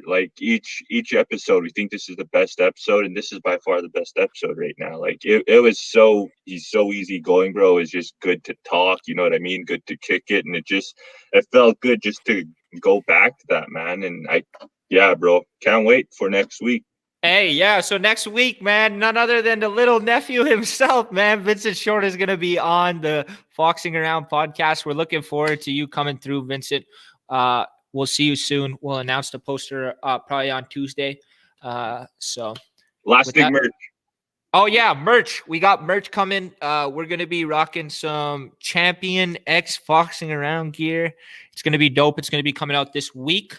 Probably looking at about Thursday or Friday, and then we're going to get that out to everybody that wants to purchase one.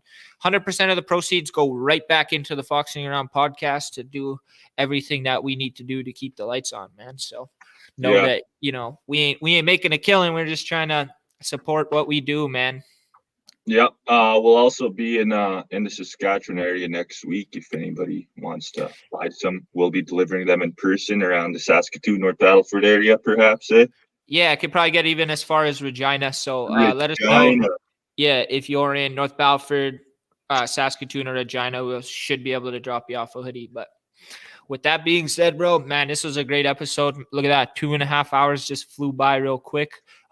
We got some big stuff coming up this weekend. This week, man, 7 Stars Media is launching. We got our own podcast network. We got Haley Rose. We got Tanya Jo Hall. We got Solomon Trimble. We got more shows and guests coming through.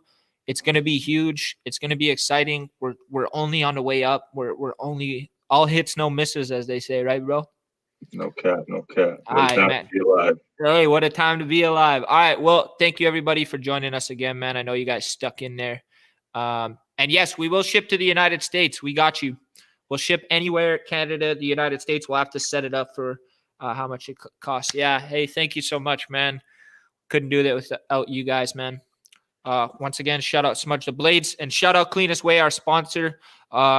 Get yourself one of those dehumidifiers, man. I'm gonna be getting one on Friday, man. The foggers, bro. I'm excited. I'm about to clean the whole house. Anyways. Yeah, bro. Oh, one last thing, man. Yeah. Since we're not really giving out our numbers anymore, we'll contact Ryan after this. We'll get in a quick meeting with Ryan, and we'll donate that $200 to a charity or nonprofit of his choice. Yep, sounds good. All right, we're gonna do that real fast. So yeah, we'll stay tuned on who we donate the money to this week. We just had some troubles with our numbers, so we can't be posting that anymore. But anyways, thank you so much. We rambled too much. We'll see you guys next Sunday with Mr. Vincent Short.